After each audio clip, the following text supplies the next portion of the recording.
Jacksonville. I like that. Jackson. Why do I have two Twitches in here? This thing is freaking weird. The Chargers are just forever the Clippers in my head.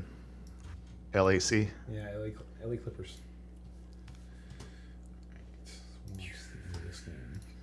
And they are the Clippers of the of LA as well. In football, yeah. Yeah, the football Clippers. With the Rams being the Lakers, for sure.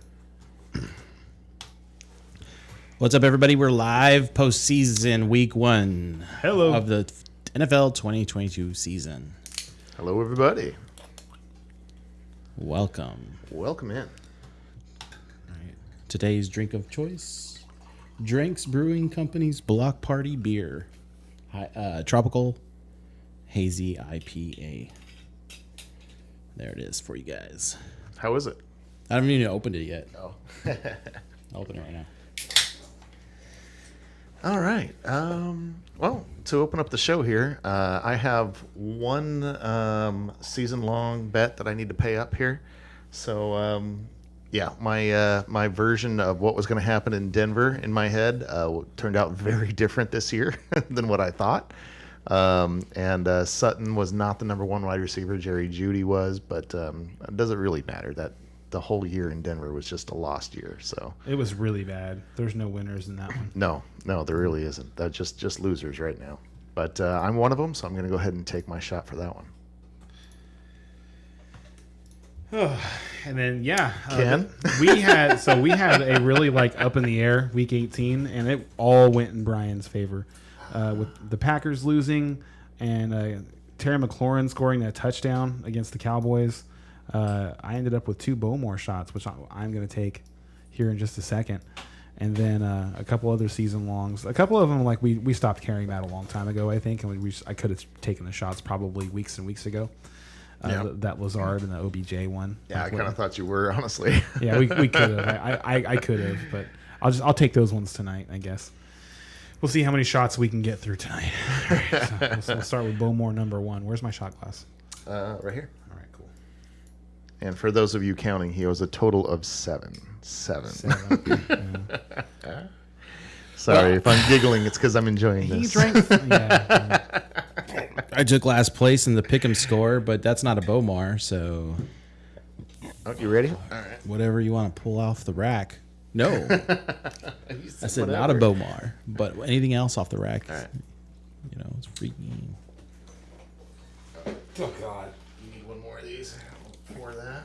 There you go. Gotta make sure you get it up to the top there. Ah. Fuck you, Aaron Rodgers. I feel like Kenny Mayne right now. The sign off from Sports Center. I don't know if you guys ever seen that. Are you familiar with who Kenny Mayne is? No. On ESPN. Nope, I'm not. He's a really funny guy. Anyway. I know Joy Taylor.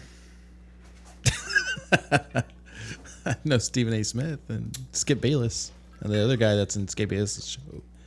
Who's the other guy in Sharp? Skip? Oh, that was just made to just piss everybody off. The lesser talented Shark brother. Oh, dang. Well, he admittedly says that. Did he say something like that? He loves his brother. Yeah. In the Hall of Fame speech? That would never be an insult to him. And I would never say it like that to insult him. Shannon Sharp is awesome. But Sterling Sharp was a monster. And as a Cowboys fan, it's hard to forget the game where he scored 4 touchdowns against us. And lost. Ooh. Just Not such a bad memory. Got it. No, it was good memory. Our memories versus Brett Favre, beautiful. We loved playing against Brett Favre. Yeah. Fuck Aaron Rodgers. We're so happy to see him go. But we owned Brett Favre. Yeah, a lot. Yeah. All right, so the Bowmores are done. All right. We did that. Man, you know what? It almost tastes like someone put liquid smoke in it. It's got that. It's got a aftertaste. nasty, smoky flavor. It would be Not a good one, yeah. because it's almost got some sweetness to it, but it doesn't come through because of that smoky flavor. It has a medicine aftertaste to my palate, just like, nah. You know, that's Southern Comfort for me. I can't drink Southern Comfort anymore because that's what it reminds me of. If I take a shot of that, I gag. That's what got me through college. Southern Comfort. So cool. Me and all my buddies, that's what we got. I was about 19, 20 when I was drinking it all the time. We were playing quarters, Yeah. and it was, you drink beer, and then if somebody would get 3 in a row or whatever, they give away a shot instead. And that's what we took, was shots of Southern Comfort. And Until you grew up and got a palate, and then you were like, that shit is gross. Yeah, how did we do that? I wasn't even grow up and got a palate. It was like became 21, and I wasn't like drinking someone what somebody else bought. was able to go to the store and get. Good times. So yeah, it's going to be probably a much shorter show this week because we've got Yeah, go a little more in depth into the games, but lot of honestly, teams there's are not a going. whole lot of fantasy to go over. So I mean, I don't know how much fantasy we'll do. I mean, we'll do our fantasy lineup at the end of what the we show. think. Right? I think we'll just go through what we think is going to happen, and that'll Yeah. just be. Yeah, I actually didn't set up a DraftKings or anything. Oh, like okay. that, so I usually don't do DraftKings during post season. there was something else I was talking to Brian about off air that I forgot to mention before we started live. We'll talk about that later, though, and other people might know about it. Anybody who's listening, there's a lot of different fantasy football-esque competitions that you can get yourself into, like the one that that I'm going to be looking at to try and share with these guys. Has to do with kind of like a guillotine type league where you pick one player from each team and then you try and score more fantasy points than everybody else, all the way through the Super Bowl. It's interesting. I've never heard of a league like that. Usually, I'll do one of the leagues that's got like the multipliers. You know what I mean? You pick somebody, you pick your players in week 1, and then if they happen to make it to week 2, now they have a multiplier of ×2 for any points that they get.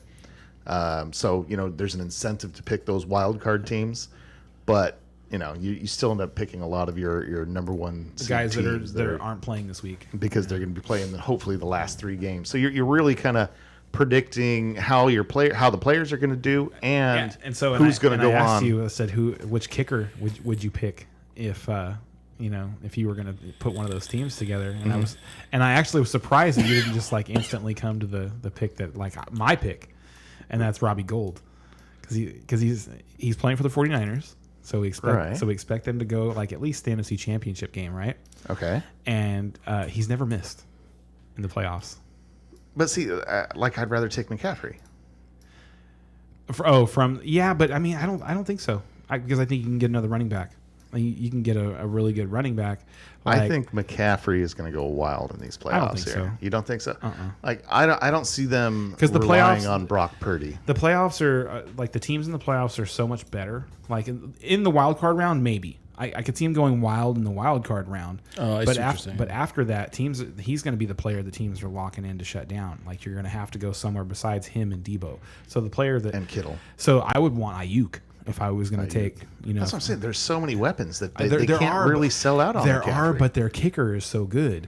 And I feel like the kickers I would want are either him or maybe McPherson from the Bengals. See, now those are the 2 of the high value offenses that I know, want but- players from, not kickers. But all from. the players have all the offenses are gonna have players that produce points. So I don't think the best strategy is just go, I'm just gonna take Jamar Chase and Christian McCaffrey. Like I think a better strategy is to make sure that you have a kicker and a quarterback who's going to be playing at the end because those are good points. Well, not necessarily the kicker. Say, the kicker, and so I said the kicker, like he's going to go as far as like the championship game. So you kind of want your kicker to get eliminated. Which is why I picked like the Miami kicker or the Baltimore kicker, or you know what I mean? but maybe not right away. I don't know. I've never done it before, so there's I haven't either. Yeah, so, we don't know the strategies. So yeah, it'd be interesting to go into. Yeah, he obviously has a different idea of what he would do than I do. All right. Yeah. No, that sounds like fun. Yeah, because I want I feel like I want to go for the explosive plays from players who are going to get eliminated in wild card round, and I want my quarterback and my kicker to move on to get as many cheap points as possible, and then I'll just like steal a couple, like in the divisional round, guys who haven't played yet. I'll just make if you make a couple of good starts there in the wild card round and the divisional round with guys that are going to get eliminated, having a kicker and quarterback that go for a long time. I love the quarterback idea. It's just the kicker that I'm just like, well, why do you care so much? There's so about many the points. kicker? There's so many kicker points in the playoffs. I mean, you're There's averaging 9 points. No, in in the playoffs it's different. Because they are so more willing to take points. I was just I rewatched that the Cowboys lost to the 49ers in the wild card round last year, and Kyle Shanahan kicked field goals twice inside the 30-yard line with 4th and less than 3. And it's just those aren't decisions that he typically makes in the regular season. They're decisions you make in the postseason because the better decision is to take the points. We all know that. It's just apparently in the regular season. All right, Mr. Anti-Analytic. So I want to kick off the Homer Minute just while the thoughts are running in my head. And while I'm looking at this beautiful Baker Mayfield interception. All I want to talk about really is Sean McVay, and if he leaves the Rams, I think he leaves his Hall of Fame chance off the table, right? Maybe, at least in my eyes, maybe they won't look at it that way, but he's now facing adversity, and to me, he's walking away. Instead of trying to show that he could build a team from the bottom all the way back up. And I don't think anybody ever expected him to do that. And I think he's going to get a complete pass if he chooses to walk away. Well, didn't you get? I mean, because it was announced today that he's staying. I didn't. I didn't see that. Oh yeah, no. The news report came out that he's staying. I've been busy all day. Nope, he's staying in LA. So so kind of that's why I was like, you guys heard the report, nope, right? Didn't. No, he said he's staying in LA. It's a moot point. Awesome. Yeah, that's he's great. Staying, that's fantastic. I would love for him to. I like that a lot. I'm with you. I didn't want him to cut and run either, and just be like, yeah, well, because he could have easily gotten a pass for what's going on because he's not the one who made all the cap decisions and traded away all the draft picks. At least the way the public sees it, I can't remember who I was listening to, but somebody compared it to a dynasty manager who just sells out for this season, wins the Super Bowl, doesn't play anymore. and then quits the league. After they sold off all their draft picks and everything else. I thought that was hilarious. I thought that was a great comp. I mean, if you do that like on the first season of Dynasty and you get to take home all the money, like why wouldn't all you your draft? Why would you give them what the more little could I fear? do in this league? I should you know what's I can funny? rebuild over the next 5 years. So our league is set up really well against something like that because our pot, my Dynasty League, is set up so that a large chunk of it rolls over. And the only way to claim the chunk that rolls over is to be a repeat champion. That's neat. I guess you could also mitigate that too if you do like a 5-year buy-in. Like you have to do a 5-year buy-in. But anyway, that's an interesting idea. Like, cause his main concern about starting up a Dynasty League is people flaking out and leaving. But because I think we should be playing Dynasty. So that's it for me. I'm done with my Homer Minute. You kind of just like, wham. Yeah. Sorry. It's good that he stays because I would have been worried about that Hall of Fame, the Hall of Fame talks. But now, away from now that him and Stafford are confirmed to be coming back, now you can kind of like plan to pick up the pieces, see what you can do. See what you can do. Because like, what are they going to do? What are they going to do? Are they going to rebuild the offensive line and run it back? They had a lot of injuries this year too that nobody really talks about. If the offensive line hadn't fallen apart so bad, it wouldn't have been so bad. Yeah. So, and we knew their offensive line was like a college level offensive line going into the season. We knew that. So like if they're able to, I don't know how you do it without a first round draft pick, and like because usually the way that you do it, you reload on the offensive line real quick. Is you have a high draft pick in the first round, so you get a Power 5 conference offensive tackle or something like that, and you pair him with a high power free agent, and all of a sudden your offensive line is much much better. But I don't even know who's out there. So he's going to have to figure out an innovative way to find talent that's first round talent. Yeah, and I So think it's going to be something that we was haven't another thing seen. that they kind of thought that they were doing is like you guys had a bunch of like second and third day guys that were showing out while things were going good. So we'll see if those guys can really like be leaders on the team. Well, I'm sorry, real quick before we move on. Like, I've got a question about the Rams. Cam Akers, what the hell? I'm buying him in Dynasty. Yeah, Yeah, Like, he looks good. He looked good.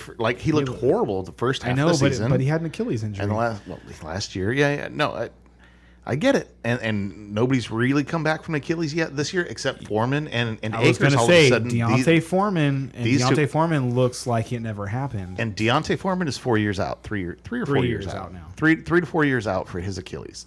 So that to me, that's I a want to big buy. difference. So I want to buy in on Cam Akers. Like I'm trying to trade Barkley for him and a first rounder. Interessante. Wow, that seems like you're valuing like get more than the first rounder. For if I can get Cam Akers and a first round draft pick for Saquon Barkley, I'm snapping that. Whew. I wish I could trade him to you. Seriously. Well, okay. I'd Well, take then that why trade. hasn't the person I offered it to taken the trade? It's been I don't sitting know. there I for would have taken days. it. I would have taken it. But yeah, I like Cam Akers that much. Wow, that's an impressive amount. So I mean, that's a big question for me. What about you, Ray? Like, what was your impression? I'm not a of big Cam? running back guy. He's been injured. His productivity came at the end of the season. There was some animosity. Right. But they Yeah. like him. They chose him over everybody else. And I mean, Sean McVay does seem to be attached to him. Yeah, I mean, you could be attached to him from one end, but from the Cam Akers end, how much of that was him just being Cam Akers drama, still has 2 more years locked in with the Rams, though, is another part of that. And so if you're like, we know that Sean McVay and Matthew Stafford are coming back. Yeah, I want Cam Akers. There you Yeah. go. Yeah, that's one way to look at it. Yeah. Because on the other side, like I'm comparing him to Saquon Barkley. Saquon Barkley is 2 years older. He's going to be a free agent this year, so he's going into his second contract, and like we expect that he's going to re-sign with the Giants. But running backs on their second contract, it just doesn't ever work out. It never seems to work out. Running backs are like the first 5 years, and that's it. Right. Now- yeah, nowadays. 5 to 6 years. You're right there. Like Galvin Kamara is kind of like a unicorn in today's NFL because he just finished his 6th year. He's almost done. and with, what about Henry? He's Where's almost he done at? with his second contract. Derrick Henry is a little different. I He's I like look at him 5 or different 6. because he didn't perform in the first contract. He didn't really play. The first 3 years of his career, he didn't play very much. So it's to me, he's he's going to be 29 next year, but he's like a running back that you look at as though he's like 26 at the end of that first contract. Is the way that I look at Derrick Henry. Is like every single year that you buy in on him is just like it should just be this year. So I wouldn't. He's not a player I would trade for in the offseason in Dynasty. Mm-hmm. Like he's a player that I would trade for in week 7, week 8. Who's up? You. Yeah, sure. I mean, What happened, brother? Yeah. Like Those Dolphins, those pesky Dolphins. that's all there is to say. I mean, everything was going our way. We needed New England to lose. They did that. We needed Miami to lose. They did not do that. They did not. They But won, but Joe we Flacco, won. So we did what we needed to do. New England had already lost, and there's like 3 or 4 minutes left in the Miami game. I'm just like, come on, Miami, you can lose this. Come on, You Jets. know? Yeah, and it was I watched. That was the game I watched the most of, and I was just so done watching football after watching that and the first half of the Cowboys Commanders game. Like I was done. Those were 2 bad games. Yeah, it was an ugly day. If of those were the football. games you were watching, it that's was- no bueno. It was ugly. I was watching the Houston game. More fun. Oh yeah, I bet that was fun, especially the end. But, So the how do you- Steelers ended up 9-8. Tomlin still has his got it. his record, so fantastic. Obviously hoping to make the playoffs there for the fun of it, but not that sad that we didn't because we're just not ready this year. But I feel like we're Yeah, 'cause if it had we're been gonna you guys, you'd be going to improve going Buffalo into this next weekend. year. So this is gonna be fun. What's that? I said if it had been you guys, you'd be going to Buffalo this weekend. Right. Which How do you feel about that? that's a tall order. You know what I mean? Would I like to be there? Yeah. No, that's way better than sitting on the side. But I love I that. don't know. I love how this When 17 Miami loses 49-7 on Sunday, Well, that's not what we lose by. But probably. Oh, you already did that this year. we're so you much already better did than that Miami. this year. What was the score? Oh, I don't remember, but it wasn't that bad. The Pittsburgh Buffalo game? Was that last year? I don't remember. It was this year. That was this year. That I feel like that was this year where like we were watching the Pittsburgh Buffalo game, and your team was just like, it was like, I remember the game was like, I want to say it was like 14-3 or something like that, and you guys were driving, and then Pickett threw an interception in the red zone, and that was it. That was the end of the game. That sounds about right. You'd have to go back and Yeah, look at the, we had a gauntlet like come week 5, 6, 7, 8, and 9 or something like that. We just had like, it was Kansas City, Buffalo, Cincinnati. Like it was all the teams in a row, and it's just like, oh, that God. are better than you guys. Well, this year, you're right. Going back to what you were saying about the 50-50, Tomlin's 50-50. I love how the 17 game makes it where you can't land on 50-50. Yeah, he can't It's be- like he can't either be you did 8-8. it or you Yeah. didn't. Well, yeah, because he did have 1 year where he's 8 and 8. You know what I mean? So, yeah, I kind of like that. You know, you either have a winning season or a losing. 38-3. Okay, yeah. Like I said, who cares? I'd still rather be there. Like last year, the Steelers going into the playoffs, it was painful. That was the worst team that we've had in years, and we made it to the playoffs somehow. And I wasn't super looking then forward to that game because I knew what was going to happen. Hey, and but then you know we what? made the playoffs, And then 15 minutes into that game, you guys were still in it. but not 20. No, not 20. Yeah. 15 minutes in, you guys were still in the game. 20 minutes, you could have turned it off. Yeah. That second quarter was brutal. I just remember last year Steelers being so bad, like so painful to watch. It was It's because Ben was done. yeah, for sure. Yeah. So, So tell us about Dallas, man. Dallas gets a 7th opportunity to get a win against Tom Brady. I thought it was the 8th. It's the 7th. We're 0-6. Dallas is 0-6 versus Tom Brady lifetime. Were they all New No. England, or some of them are Tampa? Last 2 were Tampa. Also, 'Cause we opened the last 2 seasons in Tampa Bay. when was the last time they won a wild card game in the Super Bowl or in the playoffs? Dallas? Yeah. It was in the 90s. 2018. A wild card game? Yeah, we Was won 2018, 2014, 2009. I heard a statistic that they hadn't won like a No, they away haven't. game since the 90s or something like that. An away playoff game, probably. Well, isn't that So- what all wild card games are? No. Wait. Oh, I guess not, huh? Because you could be hosting the No, wild they were card. no, because Yeah. they hosted the other 3. Yeah. The 3 that I just brought up, they were the home team for all 3 of those Yeah. games. They beat the Eagles, the Lions, and the Seahawks. So they're facing 2 historical statistics of this game. Yeah, the against Cowboys' them. last road playoff win was the NFC Championship game in 1992. Damn. Over 2 decades ago. 3. 3. Oh shit! It is 3. 3. We're old. I mathed that completely wrong. He didn't realize how old he was. I try not to think. But about hey, it. you know what? We are in the show yet again. It's interesting to me. Like the only person who seems to be on the hot seat right now is Mike McCarthy. Like his job is the one of the talking points this week is that his job's on the line if the Cowboys lose this game. They made it to the Super Bowl. Why would you want to to replace me- your coach? Huh?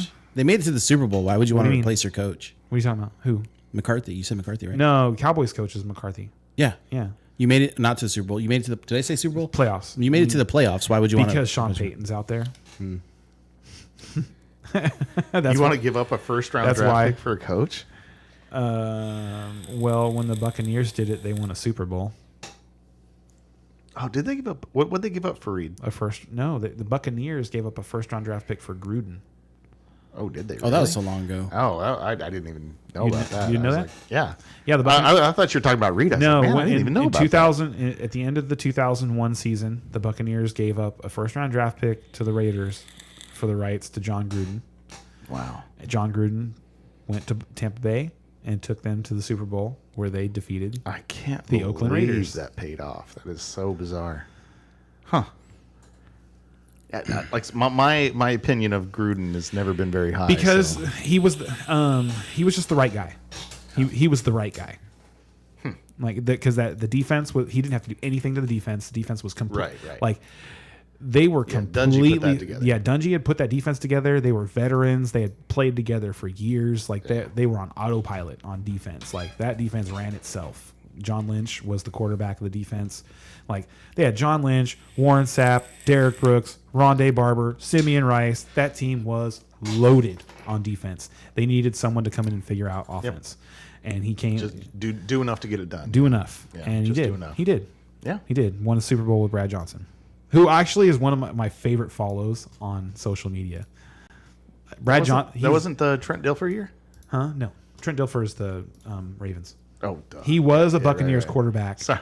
Defensive team. I'm just defensive Super Bowl win. That's what I think. I'm sorry. It's funny. Everyone remembers that the 2000 Ravens defense, but to me, the Buccaneers defense of that era was better. Hard to compare the two, but The Ravens had amazing. The Ravens had a all-time year in 2000. They did. They had an Oh, for sure. all-time year, but that Buccaneers defense was a decade of dominance. Like from 97, and they were ahead of their time. You know what I mean? Like they were that- running schemes that the rest of the NFL started to copy. Like Yeah, they that used to Tampa call 2. it the Tampa 2. Exactly. They call it the Tampa 2. Exactly. That's why they call it the Tampa 2 from that era. Yep. Because it was just so hard to beat. And the reason it was so hard to beat is because they only had to rush 4 guys. Like That helps a lot, doesn't it? They rushed 4 guys and they had 2 All-Pros in the secondary and 2 All-Pros at linebacker, and just like their linebackers were like, you know, mini safeties. They were so good. Derek Brooks is one of my favorite players of all time. Anyway, that's why his job is on the line. Mike McCarthy, bring that all around, is because I'm sure that Jerry Jones feels like this roster is primed, and if they just had the right guy, you know, the right mixture, you know, chemistry, that they should win. So I could see them doing that. I could see them being willing, based on the way the roster is set up right now. Would you want them to? That's a good question. I like that So question. the reason I brought this up is because like I would rather answer this other question first. Okay. I want to hear that one first. I think Dak's job should be on the line. Oh yeah. Oh yeah. He's got to play better. That's Like for sure. I'm watching. I rewatched the playoff game from last year. I rewatched the playoff game from 2018. You can't tell the difference. Like he hasn't grown as a player. Like he hasn't grown as a player. He makes the same fucking mistakes. Like Dak has the ability to do like top 5 quarterback things, and then he plays like Kirk Cousins sometimes. You know, and he plays like Baker Blake Mayfield Bortles. sometimes. He does. Like some of the throws that he makes, it's like, dude, how do you make these beautiful 35, 40 yard field, 40 yard throws, and then miss this 8 yard out so bad that the defender would have intercepted it had he been looking? You know, there are so many of those where he gets lucky. Like people harp on the stuff the mistakes that do happen. I'm seeing all the things where he gets lucky, and it's like, huh, that should have been an interception. Right. Like his turnover-worthy plays, I haven't looked this up on PFF, but he's got to be really high up there in turnover-worthy plays. Yeah, And that's especially the last 6 weeks. So that to me, that's more frustrating than what's going on with a coach. Like I told you guys this, I think last week. The Cowboys, to me, are playing more solid football on a week-to-week basis than I can remember in the last 20 years. It's been since Bill Parcells was there. Like things were shenanigans for a couple of years after the Jimmy Johnson, Barry Switzer dynasty run, whatever. And then Bill Parcells came in and cleaned everything up, you know, before Jerry Jones ruined that by signing T.O. And for the couple years that Bill Parcells was there, that was what you expected from the Cowboys. You expected them to play tough defense and to not beat themselves and to be in the game at the end of games. And that's what they are now, is they are a team that plays good defense. They don't beat themselves a lot. And I'll come back to that in a second. And they're just like Mike McCarthy has them in games. Like they're just in all of these games. So I don't really want to see him go. Okay. I wouldn't really want to trade a first round draft pick to go from 12-5 and 12-5 in consecutive years to whatever Sean Payton might do. And he's going to come in and like a third of the guys that we have on offense aren't going to fit schematically for him or something like that. And we have to go through a whole bunch of more changes. And like Sean Payton comes in and we lose Dan Quinn and Kellen Moore. And How many years has he been out now? 2, 3? this is his first one. No, Sean Payton. Like how many years has This he is been his out? first year out. Really? No. Yes, it was this time last year where he. I mean, I believe you, It was but- this time last year where he had that 2-hour press conference where he was saying goodbye. This is the only year he's missed. Feels like it's been 2 I years. know because people are talking about him constantly. I really think it's been 2 years. It hasn't. From 1997 to 2021. So yeah. Wow, man. It's just this year. Feels like a All right. long time So ago. moving on. Unless you're not done. Are you not done? Yeah. No, we're gonna come back and talk about the Cowboys. Yeah, in this game, we'll be there in a minute. So moving on. It's the beginning of the postseason. What do you guys see as the last two teams? Let's make our Super Bowl picks. Yeah, Right. I'm going Eagles. Casey. Those are my two Super Bowl picks. We can write these somewhere. We should. I got them right here. Okay, cool. All right. I want to pick somebody else because I don't want to be, just Associated pick the two with me? number ones. Thanks. But I think Kansas City is going Well, to take Kansas the City AFC. is really only Kansas City is like 1A. Well, let's talk about it real quick. Because if Buffalo and Kansas City in a championship game is going to be played at a neutral site, then there is no number one. Okay, but all I'm saying is Buffalo, Kansas City, and Cincinnati. To me, like any of those three teams can go. Oh, I agree. I don't think there's another team from the AFC that can really go there. It's got to be one of those It would three. be absolutely shocking And if to it me, I wasn't think it's one of KC. those three. Exactly. And then on the NFC side, to me, it's the Eagles or the Niners. I just, maybe the Cowboys can show out, but they've been bad the last. They've been few too weeks. inconsistent. Yes, They've been too like their defense. I'm not worried about because they're getting their quarterback back. Right. Leighton Vander Esch is coming back. It's the offense. It's what Dak does. Yep. Like Dak's too inconsistent. You can't. It's hard to bet on him. Like, Yep. It really is. And Sorry, Dak. Jerry Jones is too inconsistent too. And he does have a lot to do with what happens on the field. And we'll go into that in the the football theories off season. So anyway, and I can't take. So I'm looking at the Eagles and the Niners, and I can't take the Niners because of Brock Purdy. I just like. Ooh, you're gonna bet against Brock Purdy? That seems like Yes, a I mistake. am. That I seems just- like a mistake, brother. Do I think Brock Purdy can do it 3-4 times in a row? So in I saw playoffs? this. just So don't. I've seen this. I saw this statistic. Brock Purdy has completed 2 plus touchdown passes in 5 consecutive games. Steve Young did that once. Okay, that's a cherry pick stat, though. I mean, look at Hey, yardage, look at completions, look how much was on his shoulders. Look, am I impressed for a third stringer rookie come in and do what he's been doing? That's not for fair. sure. More than just But- that. I'm like to me he's outplayed so many like prime time quarterbacks over this last stretch. Like in that time, Defenses are studying him now, though. And now playoff defenses are studying him. And now there's going to be offenses let that me- can let me- actually let score me on look San back. Francisco. You know what I mean? I don't know, man. I feel like Brock Purdy is a weak point for them, and I don't think that Philly has that weak point. So I'm going to take Philly, and I'm going to take Kansas City, which I didn't want to do. I didn't want to take the 2 number ones, but I'm not sure where else this would go. AFC side to me has a lot more volatility, but NFC I really see the Eagles rolling.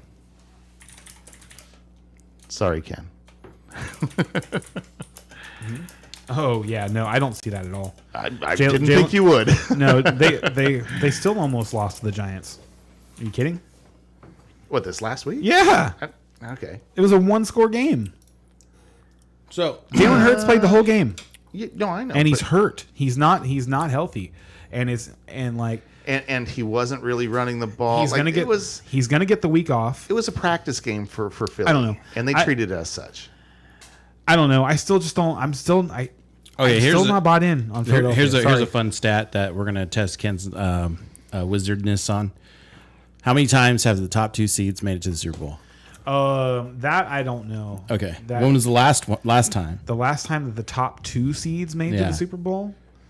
It would take me a second, like to actually like play through my head when it happened. Let me know if you give up. I don't. Yeah, it's gonna take me too long because I'll have to go through all of them like one by one. Last time was 1993. The Cowboys beat the Bills in Georgia Dome. That was the last time the 2 number 1s went. Yes, 1993. Oh, so you guys are definitely wrong. Since 1975. 30 years running. Since 1975, the top seeds in each conference have met in the Super Bowl 8 times. So, for those of you guys who are wondering, But that's not one thing since I was 1983. worried about when I made this pick was like, How often does that happen? Yes, but- And see, I'm not worried about that. I'm looking at just like who is the best team? Who do I think can make this kind of a run? And I think Mahomes, the way he's been playing all year long has just been incredibly impressive to me. He's got the most experience too. Absolutely. And Josh Allen being hurt, the Bills, I feel like That's the biggest are factor. To me. almost limping a little bit. The biggest factor in my decision on which team I think is going to make the Super Bowl from the AFC is Josh Allen's elbow injury. Okay. And if it hadn't been for that elbow injury, I would be picking Buffalo. So Brian's But- picking this one too. Okay. Yeah. But because of that elbow injury, I'm going to pick Cincinnati to come Okay. out of the AFC. And I am picking the 49ers Okay. to come Yeah. out of the like- AFC. like those 5 teams are the ones that are really in it. I mean, I guess there's technically 14 teams in this tournament. I just think, I feel like there's 5. To me, what I've seen lately is like there is nobody playing better quarterback than Joe Burrow right now. Nobody. Like, I would say Mahomes. He's not, if he's though. not playing better, he's playing as good. Like No, Mahomes has been amazing Mahomes has been. I don't with know. what he's done with the weapons he's had. Like, the, What do you the dude mean? What's has wrong with his impressed weapons? What's wrong with his weapons? Me. Beyond Kelsey, Yeah. his number 1 receiver is who? Does it matter? His number one receiver is Well, Travis that's what I'm Kelce. saying. That's what's so Like- impressive is he's spreading the ball around. But they to have his they have mediocre good weapons. players. They're not. It's not the same as if like Aaron Rodgers had made the playoffs. You know, it's not that. It's not that level of like. It's they're pretty not close, dude. No, they're not, dude. That's not MVS. Juju Smith-Schuster. Juju is a good player. Juju's a really good player. Juju's a really good season. Like you keep like I don't like. Do you just have can we pull up Juju stats real quick? Okay, please. Can we do that? Because he's supposed to be, or he is, the number 1 receiver on the team. Are you looking He's at it? not putting up number 1 receiver stats. What do you want to know? I want Just to know his season-long season. I want stats. to know his receptions, yards, touchdowns for the season, 2022. Regular season 78 receptions. Okay. And what was the other one? Yards, Yards, he's at 933. okay, and touchdowns. Touchdowns, he's at 3. Okay, so he had low touchdowns, but 78 And low catches, yards. 78 catches for over 900 yards, 78 catches is decent. and But if you're not getting 1,100 yards with 78 catches, dude, you're just not. what are you talking about? So Juju's a decent I think number there's some 3? validity behind a postseason winning receiver needing to be over 1,000 yards in a regular season. That's I think but for I the- think there's some their- validity behind but what he's their saying. number one receiver is Kelsey. It's not the same as with other teams. You That's can't. true. It's not That's the true. same. And I threw that out there at the beginning. Yeah, Kelsey is his weapon. That's his number one. is his number that's one like weapon, that's for like sure. saying when Brady was throwing to Gronk. Well, we got to look at Deion Branch's I was about numbers. to say, like, We gotta- we gotta- was that? What did that look like? But I don't want to look that up. Who's Tom Brady's number one? You know, and it's like Tom, and so he didn't get a whole lot of that credit. Like Andy Reid, But they were also relying on it's their defense, different which because, isn't what because Kansas it's different City's because doing. Andy like the reason that I am not so quick to jump on Mahomes as like being this like stud quarterback is because a lot of the stuff that he does is improvisational, and at a certain In comparison, Kelsey has had 12 touchdowns, 110 catches. receptions, and Like over 13 1,300 yeah. yards. Yeah. He had a career So season. yeah. as your number two, Juju had a stud season. Like considering that he had to compare with that on the team, That was a really good year. The touchdowns are fluky. Some years you score 10, some years you score 4. So And who would be a good number 2 to measure, like another number to compare him to a Super Bowl winning team? T. Higgins. Yes, compare him to T. Higgins. T. Higgins? Pull up T. Higgins' numbers. They're not going to be that much better, if they are at all. Oh, they're better. Okay, so T. Higgins is at what least year? 1,100 yards. This year. This year. Oh, okay, Catches, 74. Less catches. 74, 1,000 yards, over 1,000 yards for Only his not 11, huh? 1,029. Wow. With okay. 7 touchdowns. 7 touchdowns. So less than 100 more yards. It was so the touchdowns. But I think the 1,000-yard is the benchmark, though. In my opinion, the 1,000 yards. To me, it depends on how many catches you have. So to me, if you have 80, and really it's funny because like he had 78, but 80 plus catches, you should have 1,000 plus yards. But it really depends on the type of receiver you are, because do we not think of Wes Welker as an amazing receiver? I'm pretty sure we do. If you go and you look at Wes Welker's numbers, I'm pretty sure he has seasons where he had 100 plus catches and less than 1,000 yards. When was the Super Bowl? Yeah, he was a different kind of receiver, though. And that's what they asked Juju to do this year. They didn't and he's a slot receiver. I'm not saying he's Devontae Adams. I'm not saying that. But to say that Mahomes didn't have weapons, all right, so to if me, Juju was a decent Burrow number had a 2. better year because he had to do it without his weapons for stretches of time. He had missed Chase for 5 games. He missed Higgins for stretches of time too, and then Mixon was awful this year. But Boyd is probably the equivalent of Juju, or close to it. So I don't agree with that. So with Wes Welker, when was his last Super Bowl win? What? Huh? When was Wes Welker's? 2015. And he was a number 2? No, I mean Well, he was No, it so wasn't. Gronk. What 2015? No, he was, 2015. He was a Bronco. That okay, was so 2014. Oh, you're talking about his year with he was with Manning? Peyton. Yeah. Oh. So it looks like he was number 2 with Peyton Manning. In 2015, what were his numbers? I think he was already kind of done. 49, 464 He was- with so he was Denver, 2 touchdowns. But when was his last Super Bowl career where he was number 2, target number 2? 2011 probably, So 2011 or 2013. Who was he on? Who did he play for in 2013? 2013 he played with Denver. Okay, so that one, Denver, 2013, because they went to the Super Bowl and got crushed by Seattle. Okay, so in 20 That was the ugly blackout Super Bowl. yeah. We were during the third quarter. The whole production just went black for 10 minutes or something like that, or 20 minutes. It was So he had 10 touchdowns that season, catches and yards. 73 catches, 778 yards. See, But with New England in 2011, Yeah, which is was the he year- target number 2? 3. Yeah, behind Gronk, right? Oh, And Moss. and that's a Moss year. Okay. So that year he had 1,500 yards. And how many catches? Receptions, Probably 110 or so. He had a really good year that year. 122. And that's different. And that's different because he had Randy Moss 9 touchdowns. and Gronk to take coverage away from him. But but most of his years are going to be somewhere around 10 yards per catch. And so that's a good slot receiver. That's what you In expect from 2009, did he win in the Super Bowl that year too? him. No. No. 09 they 09 they lost in the wild card. Because All right, well- he had similar numbers. So so what I was going to say though, the biggest thing to me isn't even the weapons. It's more often I feel like Burrow has to do it with his arm strength and just being tough under pressure. Whereas a lot of the touchdowns that you see the Chiefs score, it's oh, that was a really cute play that Andy Reid designed. That was really cool. You see what Andy Reid did here? think that? Yes, all the time.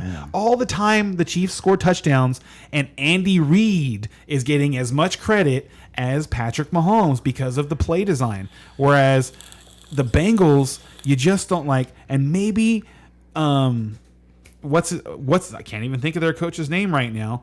The Bengals coach? Zach Oh, Taylor. Zach, yeah. Maybe Zach Taylor deserves more credit for his offensive prowess, but he's not getting it.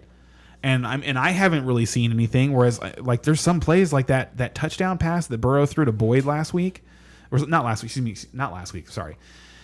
There was a touchdown pass that Burrow threw to Boyd in last year's wild card game that I just rewatched. Okay. It's just he makes some really special plays that I just don't like. I don't know. And you don't think Mahomes does? he does? But sometimes I feel like he just gets lucky.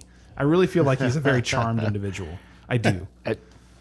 Yeah. I do. I just do. Interesting. The luckiest player at the poker table is usually the best player. Yes, Just saying. that's Just saying. true. I'm That just is- saying. That is That's true. The way I look at things. But you know what? Burrow's been kicking his ass.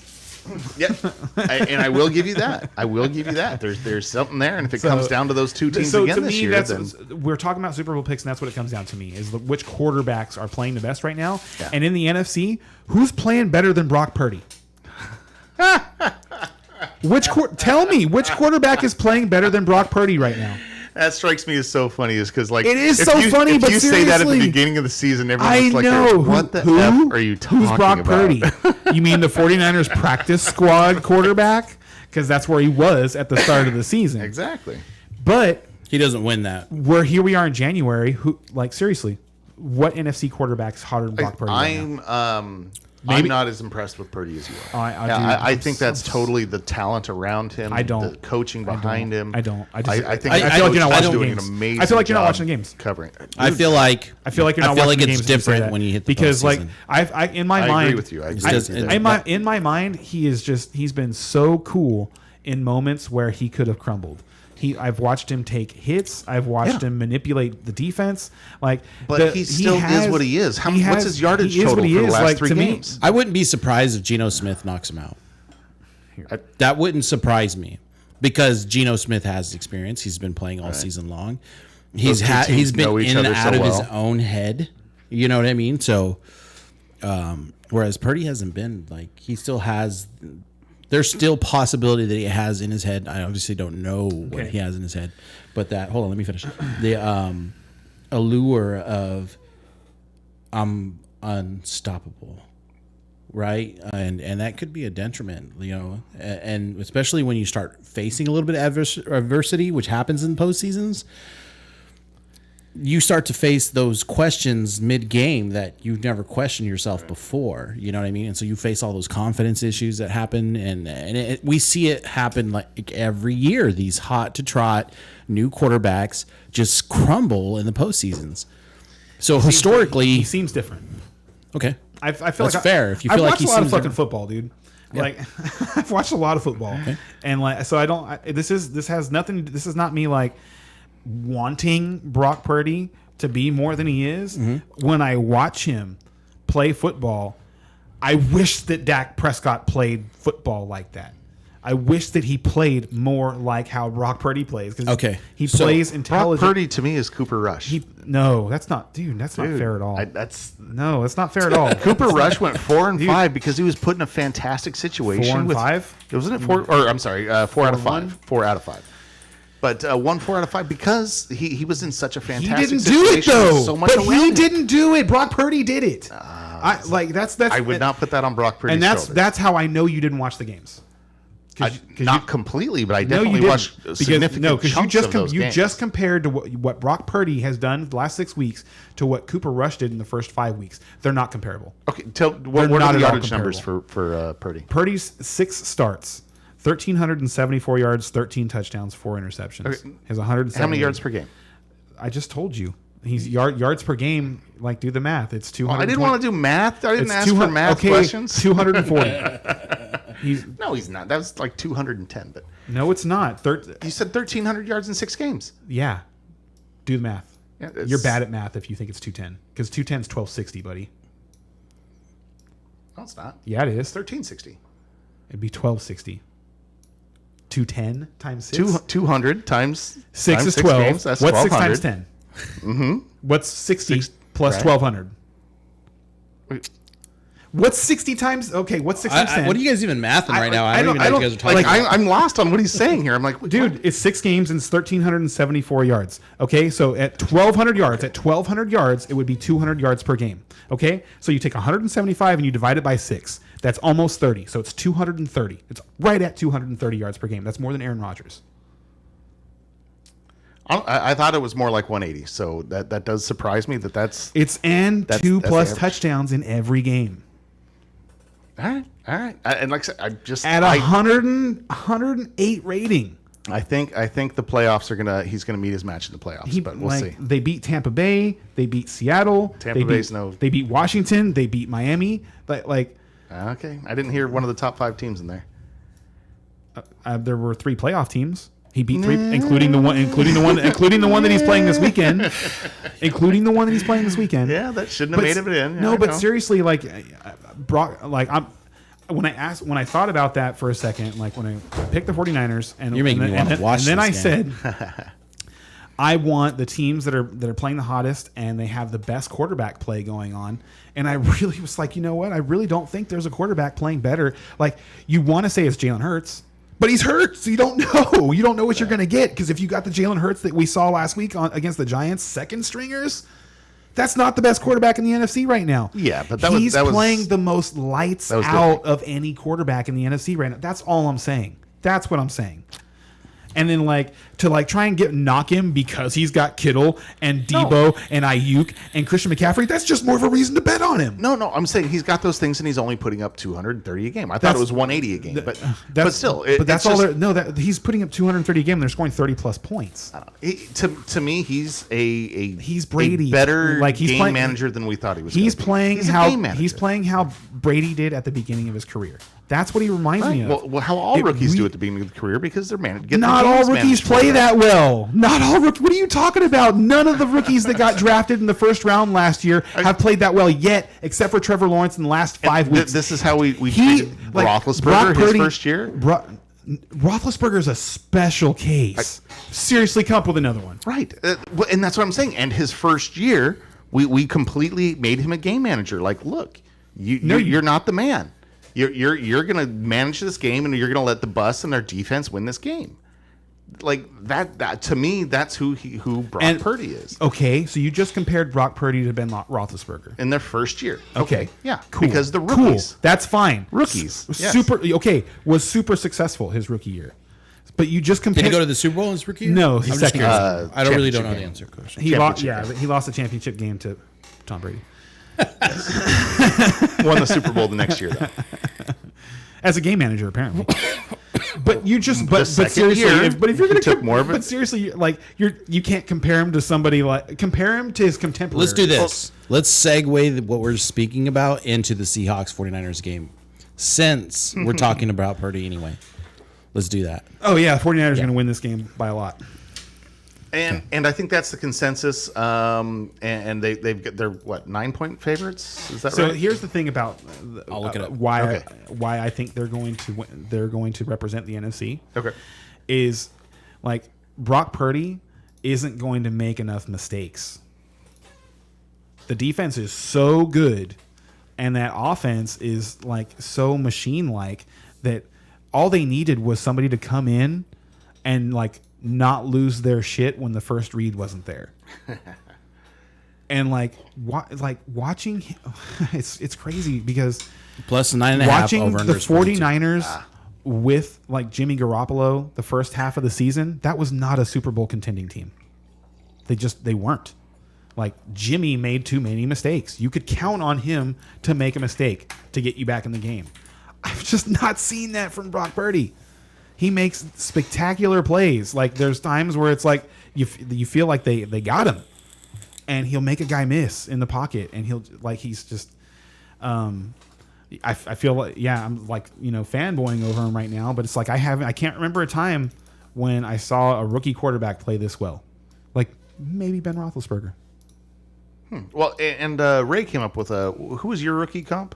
The one that he really reminds me of is Russell Wilson.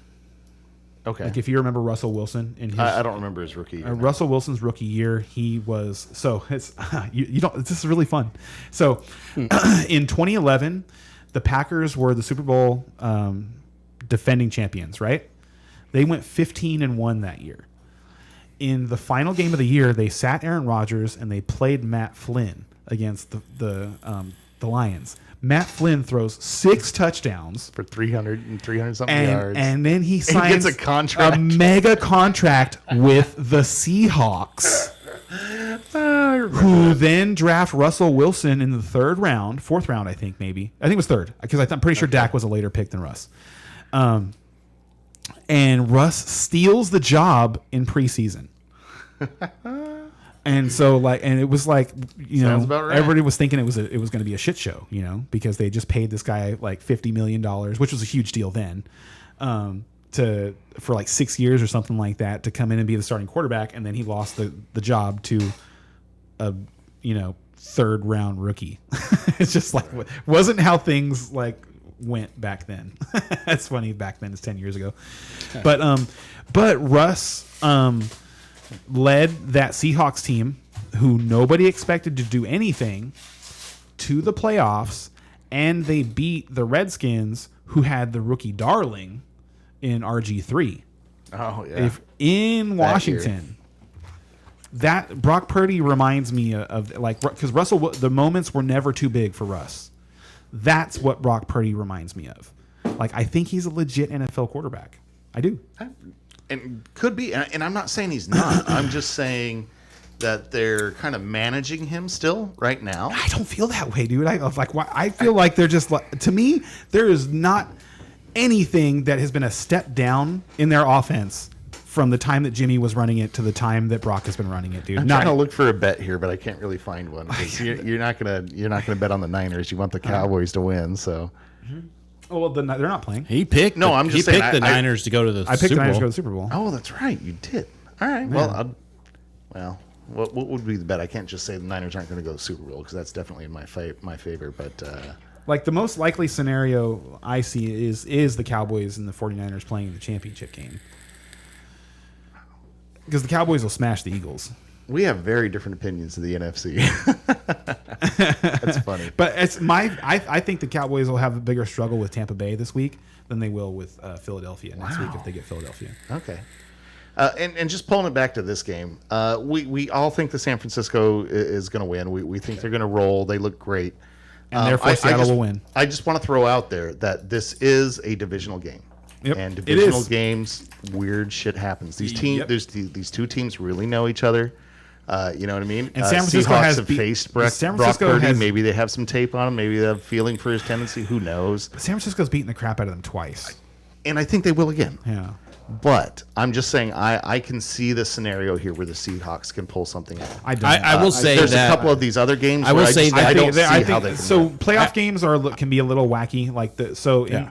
more so even than in the regular season. The turnover battle matters For sure. and sometimes fumbles happen. I think That's the only way I can see that the Seahawks have a path to victory is like the you think they're going to 49ers. cover this 9.5? Huh? Do you think they're going to cover this 9.5? I don't. I don't either. And I think that goes over to the turnover battles, right? Because I don't think they're going to cover the 9.5. I So just you think the have to win 49ers. that. I think the 49ers are too locked in. It's possible. Did you watch that game last weekend? Like, I understand. I understand. By halftime they had no reason to care about the game anymore. They still came out in the second half and just fucking punched the Cardinals in the mouth. So over and over and over again because they could. I think the point that I want to make and to be understood is, at this point, you could look back in the regular season and see, right? You have to kind of create a gauge, but at the same time, now that we're in the postseason, you have to take into account theories. Mm-hmm. And Gino has more experience. That's true. No, And that's why I'm so- saying fumbles. Like, so Brock Purdy fumbles a snap, and the Seahawks recover inside the 49ers 30. That's a big deal. So with that being said, I think that I do still think San Francisco's going to win. But if you're a homer Seahawks, I'd be comfortable betting on the Seahawks. Because it's the postseason, and Gino's got more experience. He's got less time to prove something. If you watch those two 49ers, He's got less Seahawks time to games, prove something. They really It could be his last show, or his last don't show think so. to the playoffs and stuff. Maybe not, but he could be thinking that how many more years does he wonder really what have his- left? well, And Geno- Purdy has all kinds of years, right? And so he in his head could be like, I like what you're doing. I I like the narrative you're creating. Yeah. I do. I enjoy that because I like So- Geno. So like I would not be upset. Geno comes out and throws 4 touchdowns and 300 yards, and the Seahawks these pull off players a win somehow. These players And- are more invested in their own narratives yeah. right now at this point in time in the postseason. A lot of that business decisions that they do on the field, a lot of that goes out the window. So Hey, is that Wadabeezy up there? yeah, he said, "Yo, What's up? What's up, What's dude? up, Wadabeezy? He's he got second in his fantasy league. Hell yeah! Hey, congrats. His wide man. receiver did awful, Did you sit Mike and Evans? his opponent was Mike Evans. Oh, your opponent didn't sit Mike Evans. That sucks. Mine did. His did. Yeah. So, that is the, That's how I got my and that's the championship. difference between a championship and not a championship. That's true. Sometimes. That's true. My opponent started Christian Watson instead. Yes. Thank you. So Thank you next very up- much. Next up, we got Chargers versus Jacksonville. Chargers at -2.5. Over under at 47.5. If you're betting on the Chargers, -140. Betting on the Jags, +120. My initial thought on this game is Jags are on an upward trend in performance, and Chargers are on a downward trend in performance. The Chargers are a seesaw to me. So Agreed. And like, this is my favorite game of the weekend. This is the one. This is one of my 2 or 3 that I think are just going to be a lot of fun to watch. This is the one that I'm most excited to just like sit down and watch and just thoroughly enjoy because I don't care who actually Who wins, wins. yeah. I just want to see Justin Herbert versus Trevor Lawrence. The Terminator. Yeah. That's what I'm start calling him. He's the Terminator, dude. That's Lawrence? Like he's unfair. Like the fact that he's 6'6". Like he shouldn't be able to move that well and throw that well and be that smart. Like it's not fair. But yeah, I think the Jaguars are on an upward trend. And you know what the Jaguars remind me of? They remind me of last year's Bengals. Where Okay. if you remember, like, so going into last year, Burrow was coming back from the ACL injury, and it took him a few weeks to really get comfortable and start doing like things where he was willing to like run around in the pocket and like take hits as as he was throwing the ball, stuff like that. It took him a while to get back into like football mode. At the end of the year, he was just roasting people. That's what I feel like Trevor Lawrence is doing now. Trevor Lawrence, like he had this like fog of having to deal with Urban Meyer last year, and then like there's a new offense for him to learn, a whole bunch of new stuff happening this year, and then they got clicking. And the last month, man, he has been like he would have like when I asked the question who's playing better quarterback than Brock Purdy in the NFC, like in the AFC, like it's Burrow and then it's Lawrence. And it's hard not and Lawrence might be playing better the last few weeks than Burrow because there's more things that he's willing to do with the ball. He's more willing to run. Hard So to compare there, but yeah, both playing great, no doubt. So this game strikes me as like the this year's version of like the Bengals Raiders game from last year, and I see the Jaguars on that Bengals side. I like them. I like kind them of a lot. lean Jags too. I don't see him getting past that, but I'm leaning Jags too. I don't like betting against Herbert because I love Herbert. Right. But also the Chargers kind of look like that Raiders team where they're just kind of like they're here, but they're like you're not really excited about the fact that they're here other than they're here and you don't know what they're going to do. And then like if they lose, are they going to bring back their coach next year? You don't know. Like they could be a different team next year. So What about you, Brian? Who do you think? I Who you just, got? honestly, this is one of the tougher games of the week for me to pick. This is one of those really close games for me. you want to know what seals it for me? What's that? Doug Peterson.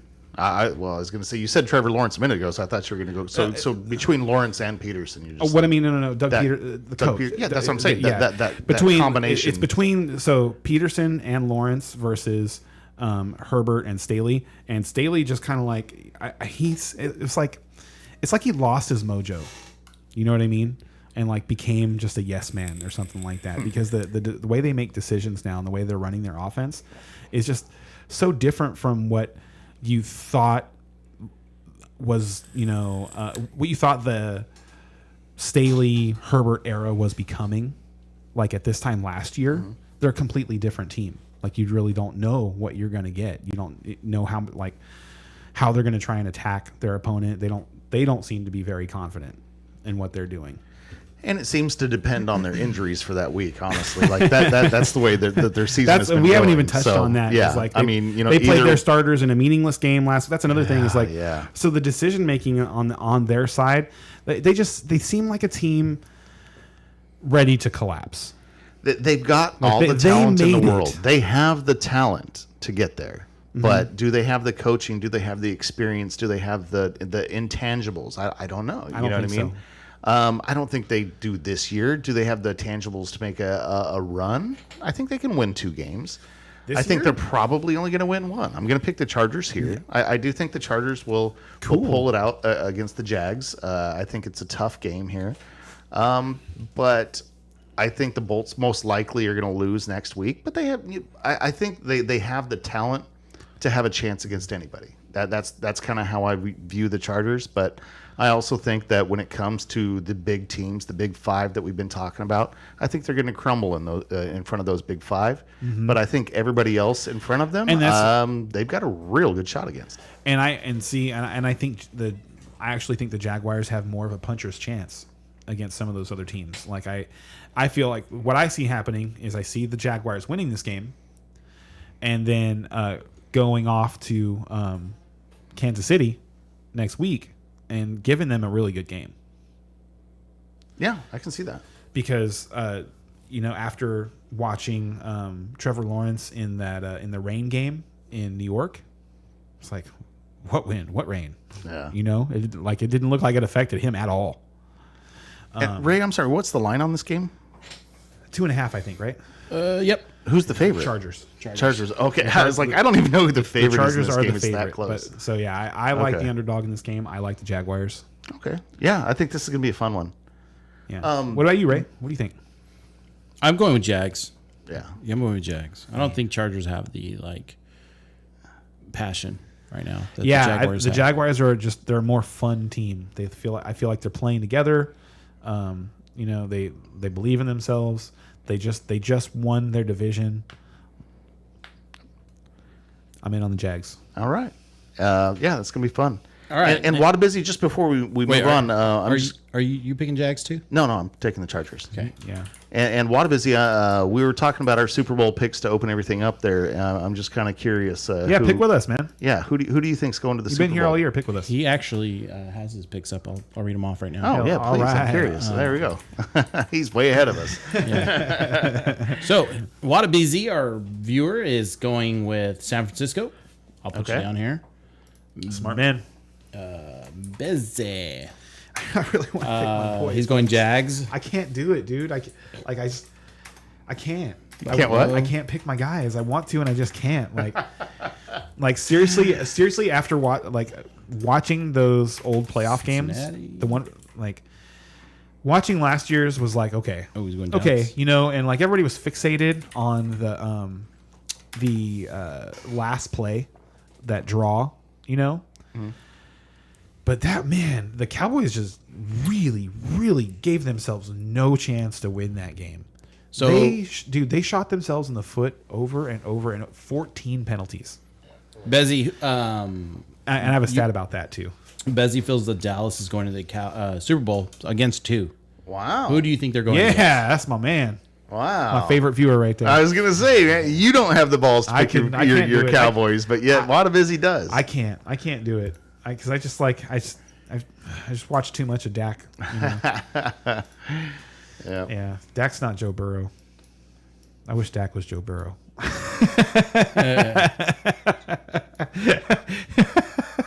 If I could pick one quarterback to start my franchise with, today, that he'd been my pick. Yeah. I'd trade Pickett for him. I'd do that. Yeah, and probably a couple first rounders. At least one. At least one, yeah. He's picking Bengals. All right. Cowboys and Bengals. That's a fun Super Bowl. That should happen. Bezzy. I like it. Yeah, we beat them already this year. I feel like you're the guy he listens to more than anybody else, just by his picks. Well, Next up, we got we can Dolphins provide good Buffalo. stats and good yeah, points. yeah, you're right. Take another shot, would you? I could. Don't tempt me. Sorry, what was that one? Dolphins Buffalo. Dolphins plus 3.5. We The can over under pass is on at this one. 43. We all picked the Bills.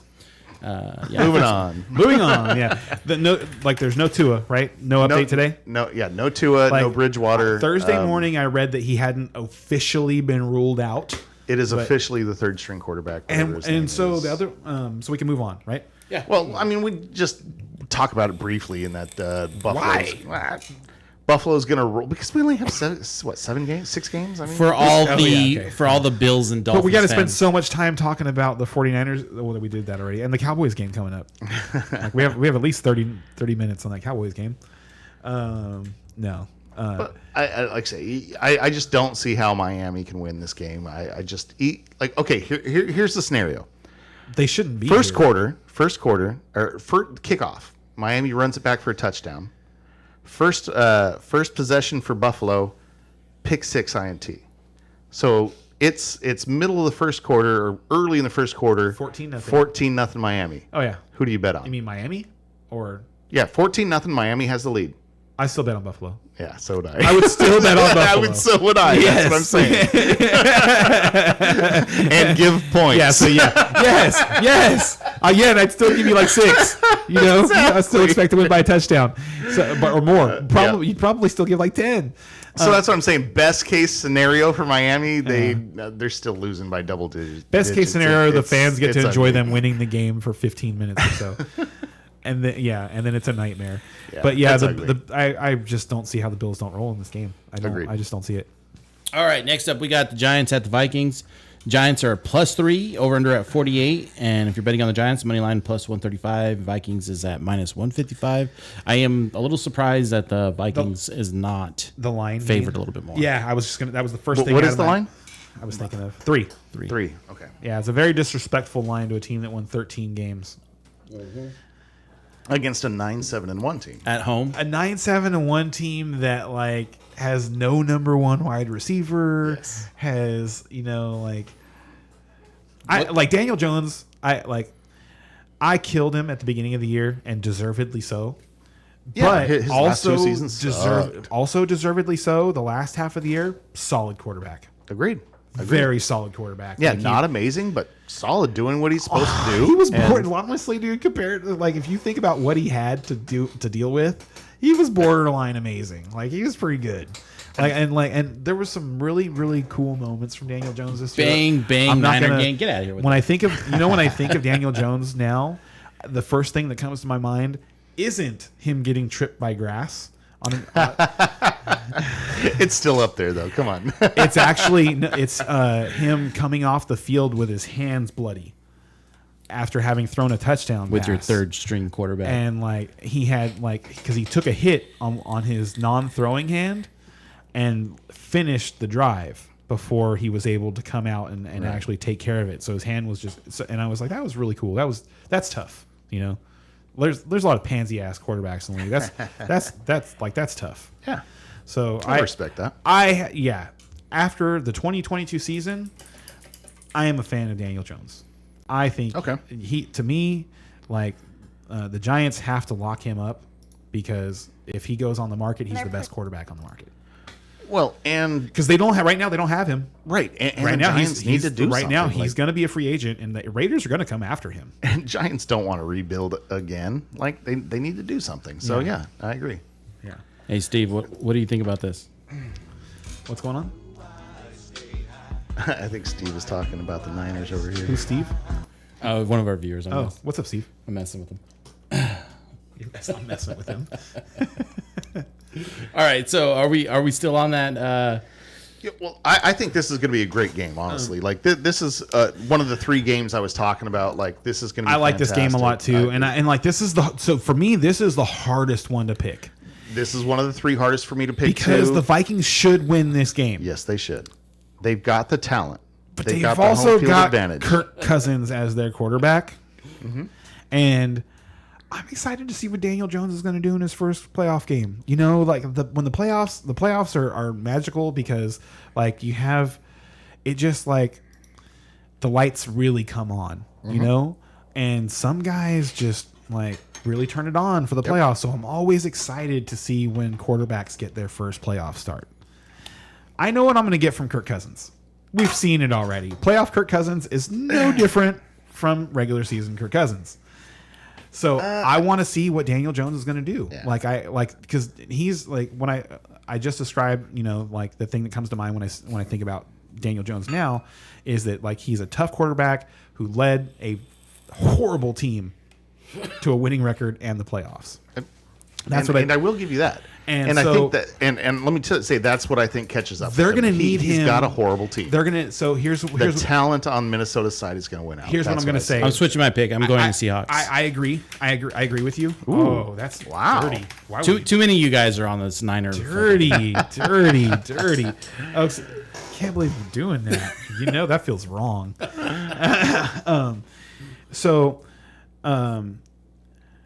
I agree that Minnesota's got all the talent, but the Giants have the better quarterback, and a lot of times the better quarterback wins. I don't think they have a better quarterback they do. yet. I think he's developing to the point where he could be, but potentially he's not there they yet. potentially have the better quarterback. Potentially. And maybe he'll prove it this what week. he's shown me this year, and seriously, if you look back at Daniel Jones's numbers over the last 8 weeks, if you look at him, you'd have been happy to start him as your fantasy quarterback, Yeah, I can see that. like all but 1 week. He's got that running upside. No. He does. Is anybody going Giants? He makes plays. I'm trying to get there. Okay. I'm trying to get there. Go for it. then. So, in order for the Giants to win, Daniel Jones has to have the best game of his career. Okay, I'd agree with that. That's what I Yeah. see. And if he that's balls out, yeah. Daniel Jones throws 3 touchdowns and 300 yards, they'll win. Yeah, I agree. And the Vikings can give that up. Yeah. Dude, So I'm just my DraftKings lineup says please let that happen. Please let but I just finished my DraftKings lineup. So I did my DraftKings for Saturday, like all the games. by the I way. did all 6. Yeah, I did these that. two teams just played a couple of weeks ago, and I feel like if there had been 5 more minutes in that game, the Giants win that game by a touchdown in regulation. The Vikings won it on a 61-yard field goal in overtime. So I'm picking the Giants. Okay. I don't think that's a bad pick, I'm honestly. picking the Like, Giants. Saquon, This is a 45-55 game to me. This is a tough game. yeah, to it's pick. a really tough game to pick, and I like picking against Kirk Cousins because Yeah. it's like it's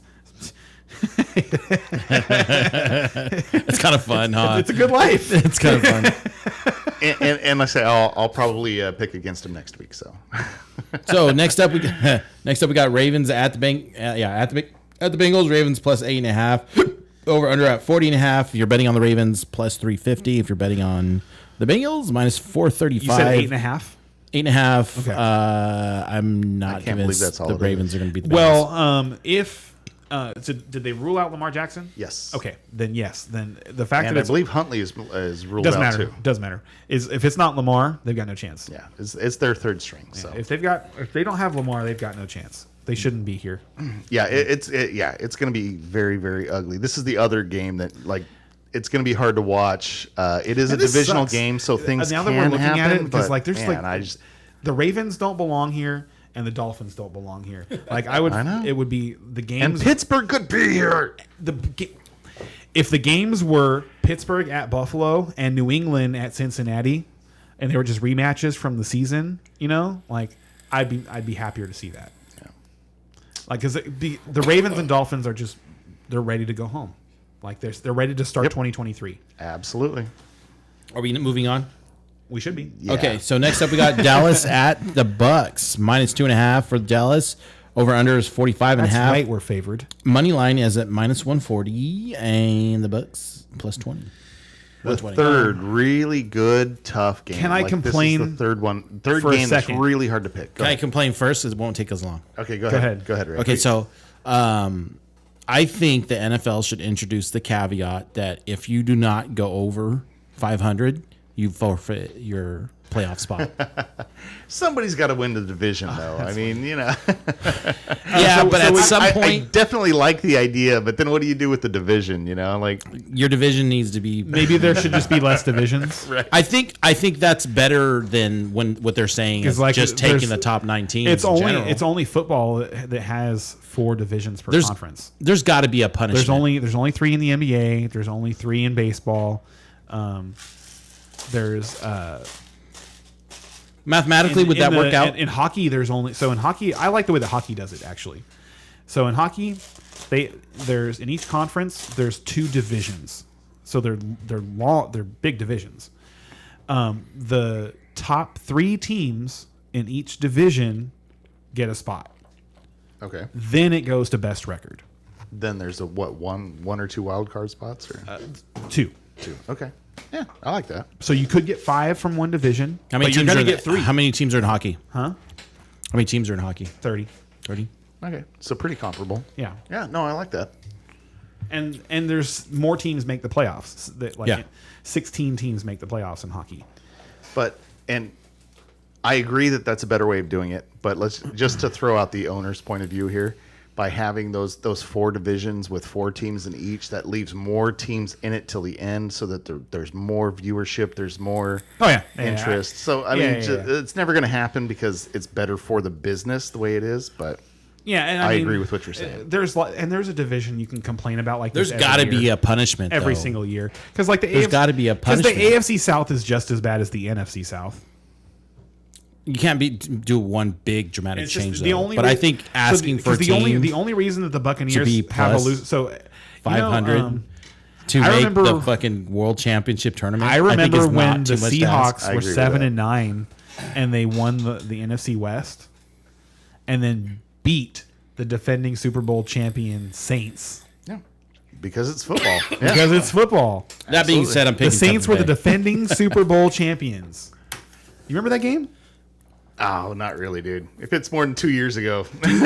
So here's why you should remember that game. Okay. That was the Marshawn Lynch run, Oh, okay. Yeah, where he ran over like 8 Saints on this like 70-yard touchdown Yeah, run. that's Like, a good one. That's a good one. That was that game. Yeah. That was a 7-9 Seattle team beating the defending Super Bowl champions.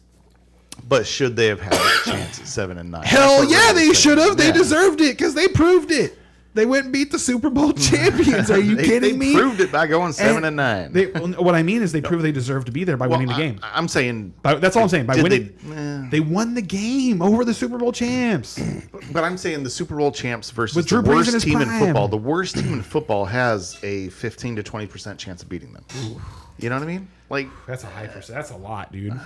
That's a lot. So I'm going NFL, Tampa brother. Bay. With that That's being said, like 15 to 20% to me is like a puncher's chance. That's the chance Yeah. I give Jacksonville next week if they move on. You know what I mean? after this week. Okay. Yeah. I was like, If this they week? move on. Yeah, So yeah, that's what I'm saying. Like the worst team in the league to me does not have a 15% chance of beating the Buffalo Bills or the Kansas City Chiefs. The worst team, and who's the worst team in the league this year? Ravens? The Texans. Didn't Houston almost beat them? They did. They I'm actually just did. saying. They did. I'm just They saying. did. They did. But Point they didn't. proven. But they didn't. They 100% lost that game. I think I proved my point. That's all I'm saying. Me too. Me too. Agree to disagree. Probably did. No. So what I was going to complain about, actually, is that this game takes place on Monday night. oh yeah, Yeah, I that forgot does about that. And I did not. I like because of. And if you remember, we were here last year, and I was on my on my porch yelling at kids about it, and I did not watch that Rams Cardinals game, that wild card game, because it was on Monday night. I'm not doing it. So So you're not watching this game? There's a 30% chance I don't watch this game. You're a liar. I have my son. You're gonna watch this. I have my son. You're gonna watch him. With I have my son. The game. The game you doesn't. have to the train game your takes son place to be a at- Cowboys at fan. 5 I mean, at come on. 5:15. Put him on your Like, shoulder. and I just like it's Monday. Don't make You're me gonna watch. Don't make me watch playoff games on Monday night. Don't make me send you like updates. Go ahead. Then I definitely don't have to watch. Wow, did you see Who are you guys picking? No, but here was my argument last year. It's wild card weekend. Wild card weekend. Weekend. Monday is not the weekend. Monday is literally the first day of the week. Literally the first day of the week. Globally, it is recognized as the first day of the week. Here in the United States, we recognize Sunday as the first day of the week, but that's largely just, religious. We like to be different. Globally, Monday is the first day of the week. It is not the weekend anymore. Don't make me watch football anymore. And also it just completely splits up the weekend. It's not even like, so you've gone through a whole day of work and you're back to your schedules. Oh yeah, we're still on playoff weekend. All right. So like, this shit sucks. If you want to rant about something, like tell us, like, you're a Cowboys fan, and right now this is a tough game to pick right here. So tell us, like, all of a sudden Dallas defense has not been nearly as Leighton good the Vander last Esch few has weeks. missed the last couple of games. And Dak Prescott has been throwing an interception every game. Oh, Pick that's been six nearly every that's been game. consistent. He's been on that roll for about 8 weeks now. Okay, so tell us about the Cowboys. Like, is Dak going to get that under control? Nope. And is the defense back to where it was? The defense I don't have problem with. The defense I'm not worried about. Worried? Okay, not worried about, or is it that championship defense that can carry your team? The defense held Tom Brady to 19 points in week 1. And the only touchdown that they scored was off an egregious pass interference play that wasn't called. It was an offensive pass interference on Mike Evans that wasn't called. So no, I don't really. And they were full power then, the Buccaneers. Right. The Buccaneers Dallas, the Buccaneers are a weaker team today than they were week 1. They got the left tackle back, right? No. Oh, Tristan Wirfs is back, but they've lost other pieces on their offensive line. Shaq Barrett's gone on defense. They're a weaker team overall than they were week 1. I was just mentioning the offensive line because it felt like you mentioned the left tackle getting injured, weeks and weeks ago, and it seems like Tom Brady has really been struggling ever since then. And the more you said it, the more it's like, wow, their offensive line he's right. Like, that tackle really made a difference to him. And as soon as that tackle came back, what was it, 2 weeks ago, when Brady had his amazing game, all of a sudden Brady had time and Brady could throw the ball. So this isn't the slam dunk that it was 3 weeks ago. Now that tackle is back, I feel like all of a sudden Brady's got a little bit of a chance here. I'm gonna pick the Cowboys. Brady is also 6-0 versus the Cowboys. There you go. And I'm going to pick the Cowboys here because I like to pick talent, and I hate Tom Brady. But but I really think that the Bucs just aren't what they should be, and they don't deserve to move on here. The Cowboys, but are the better I do team. think they're going to be able to move the ball. The Cowboys are the better team. I agreed. They are the better team. The only question to me is Dak. Like, is Dak, if Dak plays a lights out game, if Dak plays the way that he's capable of playing, then it's a blowout. Then yes, they'll win by 2 touchdowns. Agreed. Like, the Buccaneers have struggled all year long to score against mediocre defenses. The Cowboys are a better defense than when they played them in week 1. They are, because they weren't playing it took them a couple of weeks to really come together this year. A couple of different pieces. Last year, after rewatching that wild card game,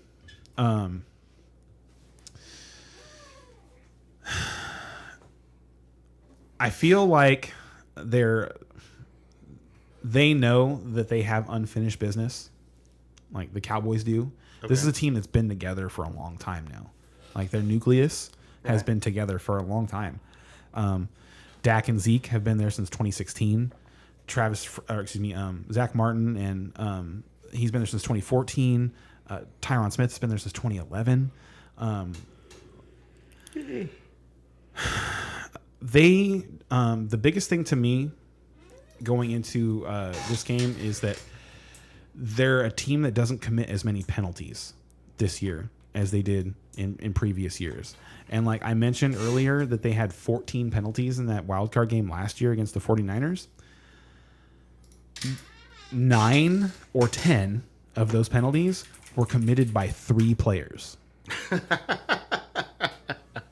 Wow. It was Connor Williams, Randy Gregory, and Lyle Collins. Okay. They're all on different teams this year. Yeah, I would say so. So that's those are the things that give me the greatest amount of confidence for the game. But it still comes down to the quarterback. In the playoffs, the quarterback has to play well, and Dak has not played well. He's not played well. He had. So how does that Dallas offense win? Like where do they do it? Because obviously the Tampa Bay defense is amazing at stopping the run. They haven't been. They actually haven't been as good Recently, you're saying. They have not been as good this year, and the Cowboys actually ran really well against them in Week 1 up until Connor McGovern got hurt. Their left guard went out of the game, and then they really struggled to move. So, what do you think happens here? Do you think they're able to run the ball against Tampa? I'm picking my guys to win. So how do they get it done? How do they do it? They're going to be successful on the ground. Okay. They're going to be successful on the ground. Zeke and Pollard are both going to score. Dak's not going to turn the ball over. That's how they win. Okay. Because I do think the Buccaneers, because we're talking about Brady in the playoffs. Mm-hmm. And I think probably the worst game I've ever seen from Tom Brady in the playoffs was that last one, that Rams game, where it just didn't seem like they could get anything done. And I don't see that happening again. And here's what I see happening in this game. I really think Dallas has got the talent. And, spoiler alert, I think Dallas is going to win here. But I think that Tampa is going to be able to move the ball. I think that Brady's going to be able to dink and duck down the field. I don't think there's going to be any running game to speak of. I think Brady's going to throw the ball 45 to 50 times. Yeah, I feel bad for him. I think Leonard Fournette is going to have 6 to 10 catches because he's going to be catching these little dump offs out on the side there. And I just think that's going to be the offense for Tampa Bay, is these quick little dink and dunks and maybe trying to get it down to the field. I do too. I just don't think Brady's going to have the time. I don't either. I don't either. I think that the talent's going to win out here. Dallas is going to win handily, and Brady's going to say goodbye for this year And be on his way to Las Vegas. which could be. I'm very curious to see if he's going to stick around another year and go to another Cowboys? team. I'm picking the Cowboys. I think, so now that we've closed down picks, I am very excited to see what happens in Vegas next year. Okay. I really am, because all the talk is that Devontae wants to come back, and Josh Jacobs wants to come back, and there's not a whole lot of heat around getting rid of Josh McDaniels. Well, they can't, can they? Didn't he sign one of those Gruden Doesn't type matter, contracts? dude. They just, the Cardinals just made fucking Cliff Kingsbury step down. He signed a deal through 2027. That's true. At the beginning of this year. But None of that matters. You got to suck pretty bad for the owner to go. So what I'm saying is, the reason I don't think that there's a bunch of heat around getting rid of him is because if they're going to make a run at Brady, you don't want to get rid of McDaniels. Right.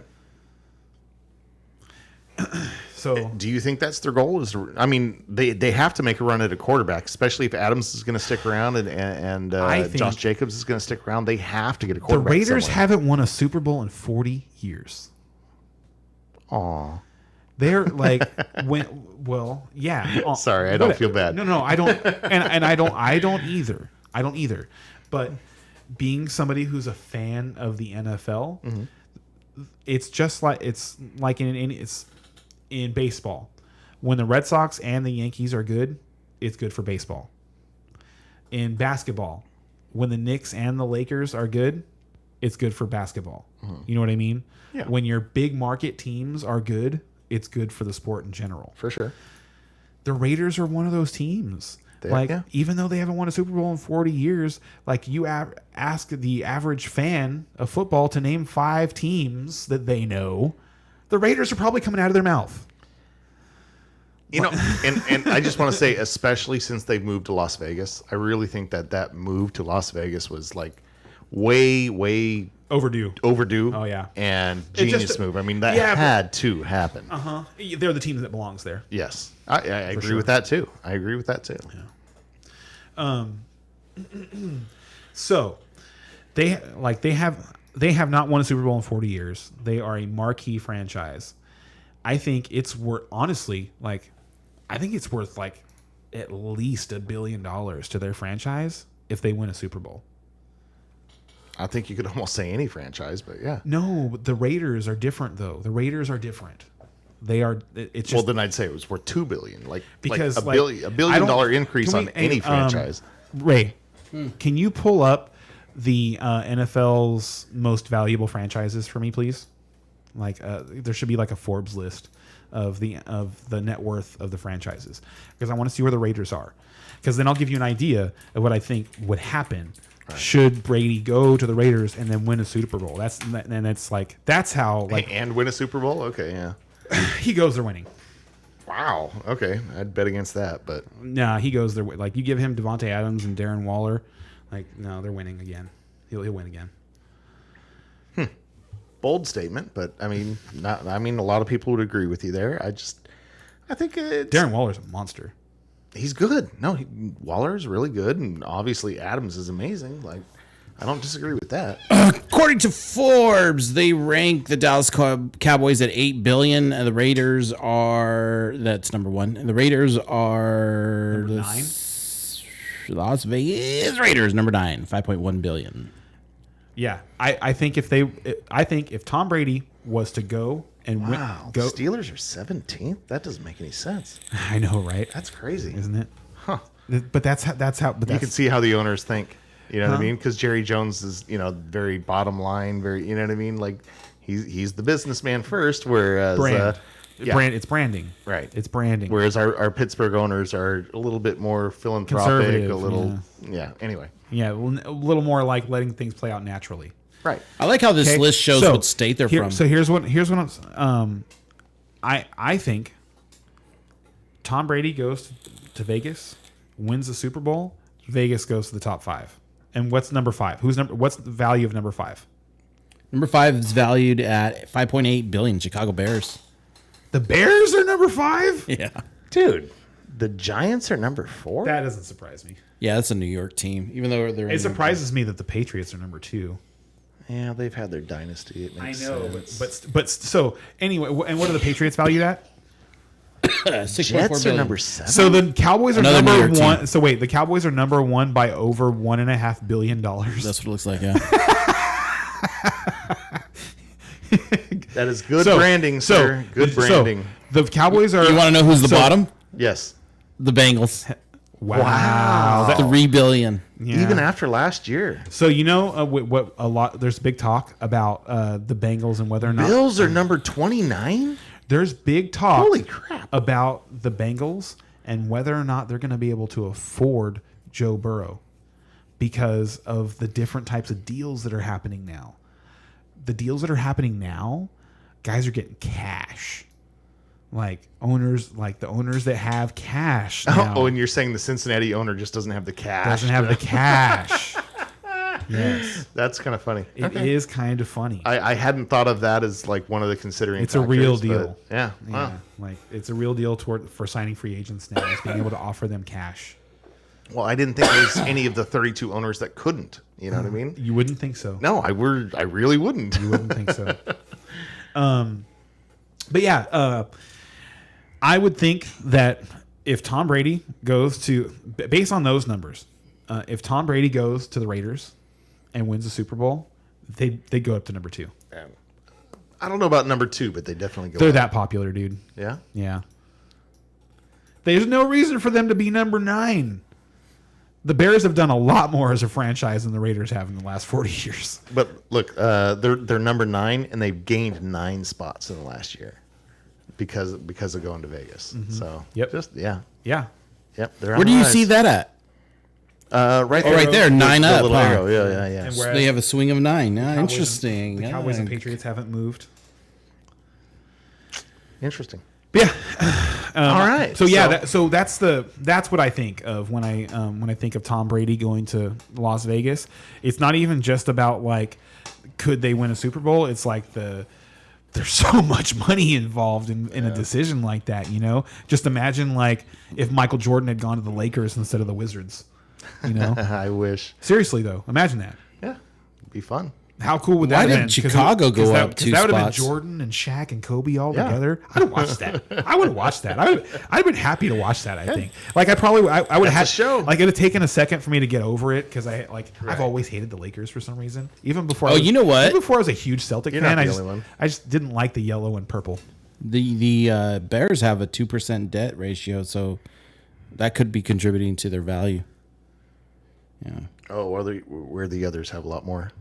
Well, the Rams have a 51% debt. Oh my god. And they're number 3. They're number 3.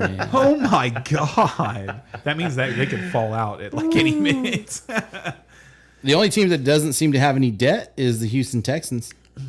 Woo. Yep. They're the only team that has no debt. Doing it right. They lost 2 Yeah. spots. Houston, Texas, doing it right. Doing Yeah, it that's it. Ooh, Texans. Oh, man. So we picked all the games. All right. You know yeah. what, though? They just bought that stadium. That has a lot to do And with it, I'm and sure. Wannabizzy, like, do you have any questions, or if there's anybody else out there listening, if you have any questions? But like, is there anything you want to talk about or throw out there before we start signing off, or what do you guys think? Are we going to read DraftKings picks? I didn't do one. Well, we're in tiebreaker mode, so you probably should. We're in tiebreaker mode? Yeah, we all ended in 6. We all games, had 6 wins during the season. which throws us in tiebreaker. Who had Post- the most points during the season? You did, I think. So, if we don't do these postseason picks, that's going to be the tiebreaker, right? Who's got the most freaking points? And I'm not willing to concede to him On points? on points, On. even though we're tracking it. I was gonna say you, like, you and guys I already hate had to concede in the tiebreakers. picks. You know, I mean, might as well concede here too.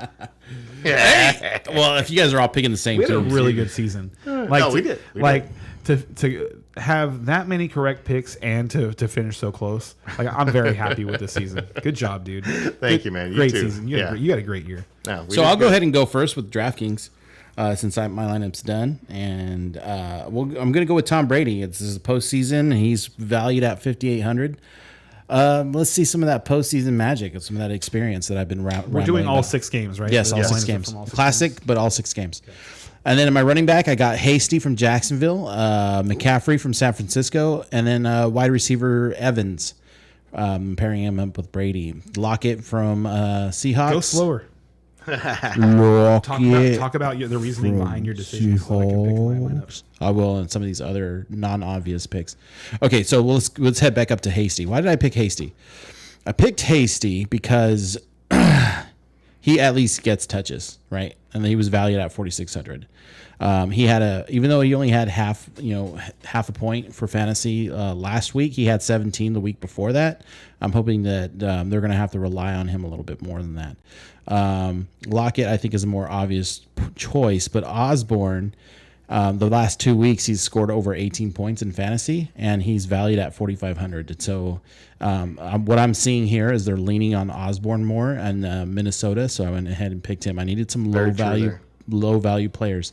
Kittle, I don't think Kittle needs any explanation there why I picked him. No, Seattle being basically the worst team in the league against tight end. Yeah, Kittle has torn him up in the last 2 games. So Then Hines. Hines was just a value roll dice pick. He didn't score any points in week 17, but he scored 12 in week 18. So for somebody who was valued at 4,500, I'm just kind of hoping for some kind of a repeat performance. He did score 8 points in week 15, so the potential's there if they decide to lean on him. The Jaguars, I picked for my defense because they're going up against the Chargers. Really, that's why. They've scored over 10 points as a defense the last 5 games, so valued at 2,700 points. That's why I went with them. I played the numbers game here with my picks, and I think if Jacksonville beats the Chargers, it's going to be because they're stopping their offense. So there you go. yeah, I agree with the Jacksonville defense. Well, okay. I had 2,700 left, and the Jacksonville defense was the best option available. I was actually really considering going with the Bucs defense here, just because there's been so many turnovers by the Cowboys. But I don't know. I feel like that Jacksonville game and the Jacksonville defense is averaging over 2 points a game more than the Bucks. So I feel for that you just want to go for your best points per game with that cheap starting price there. Okay, at quarterback, I am going to go with Daniel Jones because Daniel Jones is only $5,600 because he's so cheap.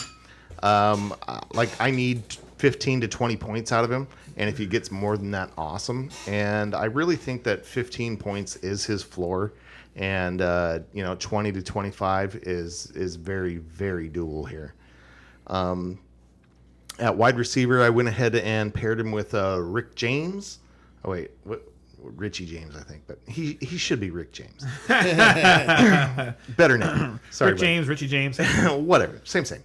But he is only 3,900, playing against one of the worst pass defenses in the NFL. There, I just feel like that's a good value, and James has been one of the main targets over the last few weeks. At running back, Travis Etienne seems to be a no-brainer here. The Chargers have been a run funnel defense all year long, and Jacksonville wants to run the ball. They want to run Etienne. Lawrence has been doing great, but they would like to be a run-first defense or offense. I'm sorry, and I like Etienne here. I think he's going to have a great game. If he doesn't have 100 yards, I'd be very shocked.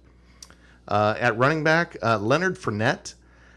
He's only 5,300, another value here, and I will tell you, I think he's going to have less than 30 yards rushing. Yeah, I think so too. I'm picking him up. But he'll probably have like 7 catches for 45 yards and I think he's going to have 9 catches at least. So that's 9 points right there just on catches alone. And let's say 50 yards, that's 14 points. And then if he happens to get a touchdown as well, bam, you're in the money. So for 5.3, I feel like he's got a very good floor. At wide receiver, here's where I spent up a little bit, other than Ricky James. Keenan Allen for 7,000. It just without Mike Williams out there, Keenan Allen is just going to soak up a lot of targets. Yes, he's going to get the number 1 cornerback. I am a little bit worried about that. Don't know who that is for Jacksonville, so we're not really that worried about it. I can't remember his name, but they do have one that's decent, so it's better than it looks. But Keenan Allen, he's going to get 9 or 10 he's going to get 13 targets or more, but he's going to get 9 or 10 catches, and what he does with those, it's hard to say. But even at 9 or 10 catches, no matter what, he's going to be worthwhile in your cash lineup. Justin Jefferson at 8,400. I mean, how can you not? It's Justin Jefferson. I think he's going to go off this game. I think he's one of those guys that you really want to fit in your lineup if you can. I had to save some money at tight end, so I went with Cade Otton. Again, I think there's going to be a lot of short targets there for Tampa Bay. So if Cade Otton gets 4 catches and 40 yards, if the game thrilled. plays out the way that you think it's going to play out, then Cade Otton is a good play because he's Tom Brady's 2-minute offense guy. Yes. If you've noticed that this year, when the game comes down to crunch time and the Buccaneers have to score, Cade Otton scores a lot of points fantasy-wise. Yeah, he's their Mr. Necessary. And it makes me wonder every time it happens, why don't they get the ball to him earlier in the game? I mean, it has nothing to do with me having him in Dynasty. Nope. Not at all. Just a wonder I have. And so since I saved some money in some of those other places up above there, I'm going to go ahead in my flex and go with Jamar Chase. Ooh. I think that's a nice little... and Justin Jefferson. Yeah. And Keenan nice. Allen. So, yeah, I think that's going to do well. Receiver. And He almost went, whoops. at my DST, I went ahead and went with the Jaguars because I think they're the best bet below 20 or at 2,700 or below. I could see going with the Cowboys against the Cowboys just because that turnover is probably coming, but I don't know. I'm going to go this way. What do you think, Ken? Sounds like a loser. All right. So my lineup is going to read like a tournament lineup, really, but it's the playoffs. So that's kind of hard to avoid. Agreed. My quarterback is actually cheaper than yours. Wow. Okay. I'm going to go with Brock Purdy. That's a spite pick. For $5,300 against the Seattle defense at home. He only for 5 consecutive games, he has paid you back and then some for this price. No, I agree. I went back and looked at his fantasy value over all his starting games, and I think his lowest starting game was like 18 points. Uh-huh. So He's been solid. That's very, very solid. While not making mistakes, while not making a bunch of mistakes, he's played very well, and I expect the 49ers to roll in this game. So I'm going to pair him with Brandon Ayuk at receiver, just to let you know that real quick, at 5,800. My running backs, though, Travis Etienne at 6,300. I'm with you. I think that's like the easiest start of the weekend on the running back side, because it's just he's the running back who's getting 20-plus touches a game, who's facing the worst defense against running backs. Yep. So that's just that seems like the obvious place to go. And then at $6,400, I'm going to play Tony Pollard, because I think I think this is going to be like Tony Pollard is about to be free agent, and like he's put a lot on tape already, but he likes to ball out when the lights are on. And Don't we all? And he but not everybody does. But Tony Pollard does. He does show up during playoff games. He shined last year in that game against the 49ers. Yep. So for 6,400, I like Pollard a lot. I already said I have Brandon Ayuk at receiver 5,800. Along with him, I'm going to play both of the Seahawks receivers and play Tyler Lockett at 6,000 and DK Metcalf at $6,200 because I think they're going to be behind all day. I do think that this is going to be a back and forth game. Like we're saying, it's a divisional game. Yeah. This is the third time they've got together. I think this is going to be the best of the 3 games that we've gotten so far. And I think the Seattle will actually give them kind of a game. And therefore, I'm going to start George Kittle at tight end. Mm-hmm. Is it? And if you've been watching, that's an extra. If you can fit him in your lineup, that's an excellent start. If you've been watching George Kittle and Brock Purdy together, it's been like Brady and Gronk 2.0. Like and some of that's been the matchups. The matchups have been really good lately, but a little bit because they did play Seattle and they did play Arizona to end the season, and those are huge. But before then, he was doing it too, and he's just like Kittle's. He seems to find Kittle in ways that Jimmy Garoppolo just didn't. Does that make sense? I do, but there's going to be. Here's what I think it is. An intelligent quarterback is going to go out there. He's going to run the play, and when the play breaks down, he's going to go, "Where's my guy?" Right. Yeah. And for Purdy, because he's a smart guy, his guy is Kittle. Where is George? Let's find him and throw him the ball. But that's what I'm saying. Is that the case, or is the fact it's what it feels like that? Because they're like I said, in the games they're not doing anything different offensively. They're not George Kittle. They're not making him more of a focal point. He's finding Kittle on busted plays. Like he's finding Kittle as his second and third option on plays. When he gets into trouble, he's finding Kittle. And so, and I guess my only point is that before Purdy really came into George Kittle was unplayable. He was really staying into block, which is why he was really blocking to give time to the quarterback. You think he's blocking less now that the third string quarterback's in there? Well, because they have I don't know. They have different. That's why I was looking up the matchups. The matchups have been Arizona, Seattle. I don't think George. No, but it hasn't just been that. They played them. They played them once each. They also played Miami and Washington, Tampa Bay. They played really good defensive teams. Miami's not a really good defensive team. They're an average defensive team. The other two are really good. Like Washington and Tampa Bay are very good defensive teams, and he crushed them.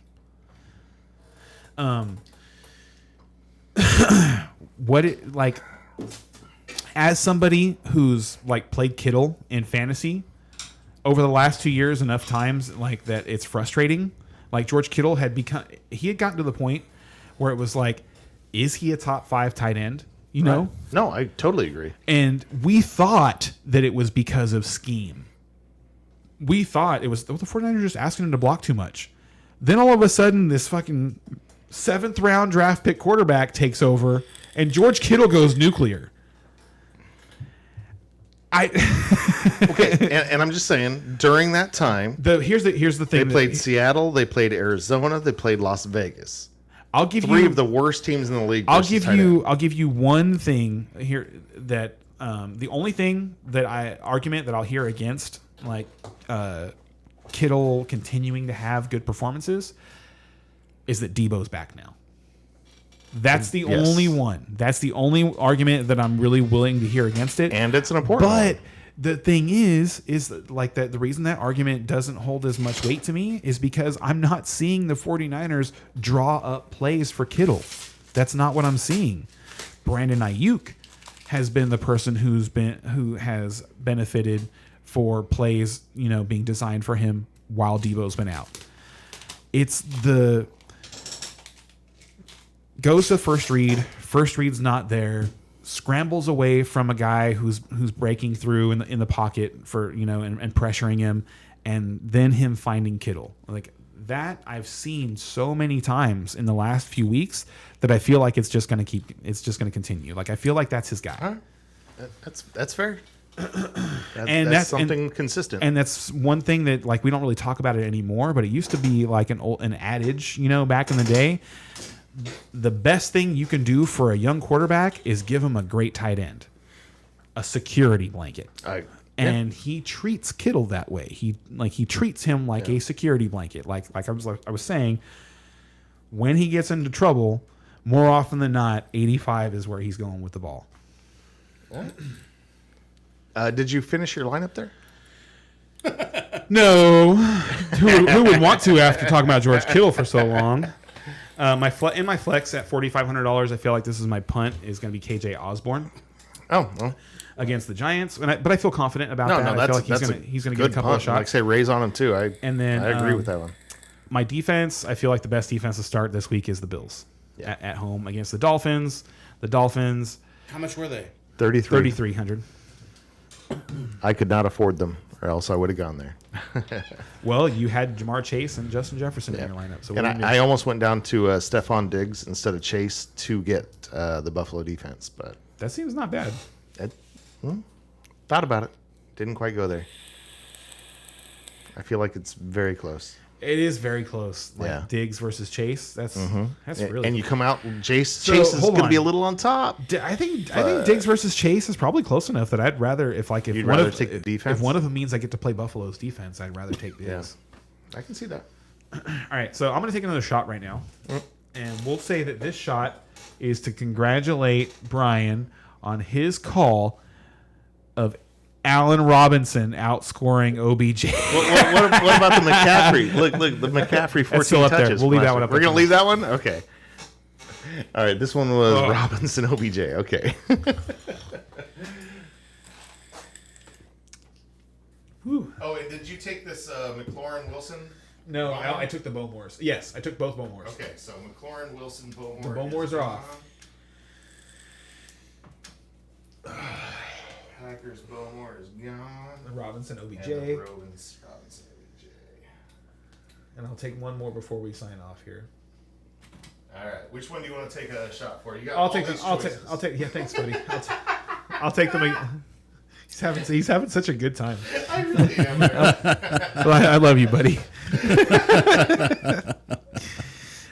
You know what? It's good that you get to have so much fun on Wild Card Weekend, even though your team's not playing. Hey. Like you said, it's almost a good thing. So what's the last one I'm erasing here? The McCaffrey one. We'll make sure that we get that one out of there. Get that one off the top. That one's the funniest one to me. They were all so close, except like the only one. Dude, our bets are They were always so close. good. Our It's- bets were it's so good. Hilarious. I because love that. I feel like every time you beat me by one, and then me beating you by one on that bet just makes you. And all of these ones were so close, though. I agree. Like all of these ones. So yeah, you. Well, just, there's a few. The OBJ one sucked, but that one, yeah. And that's why I wanted to wipe that one off the board. Yeah. You know? But the other ones were so good. Like the DJ Moore one. Like DJ Moore almost came out the end. if so- Sam Darnold had played more of the season, I agree, dude. I agree. I agree. Like the McLaurin versus Lazard, that one didn't end up as good. It's funny because I thought that one was going to be a really good one, and that one did not end up as good Because Watson ended up being Before the we man. forget, did you take the shot that he just erased? Yeah, yeah. You said you were going to take one more. No, Well, he's got a port, I think. Yeah. Oh, he's pouring it right now. Yeah. pour Okay, it. okay. to make sure that it's Good, here. good call, Ray. Thank you. Yeah, make him pay up. I love it. Buffalo Trace with the chase. Did anybody have any questions before No, we we didn't. start We didn't get moving along anything. here? No, Did we say anything questionable? He was. I was asking Wadabeezy for Open-end. some questions or some comments, but all right. Well, shoot. Yeah, I agree. We'll just wait for Ken to take the shot, and we'll close the night out. Take this last shot. All right, make it happen, Captain. Love it. All right, you guys. We'll see you at the next week, and we'll see how our progress is going. Cheers. Go Cowboys. Peace out, everyone. Peace.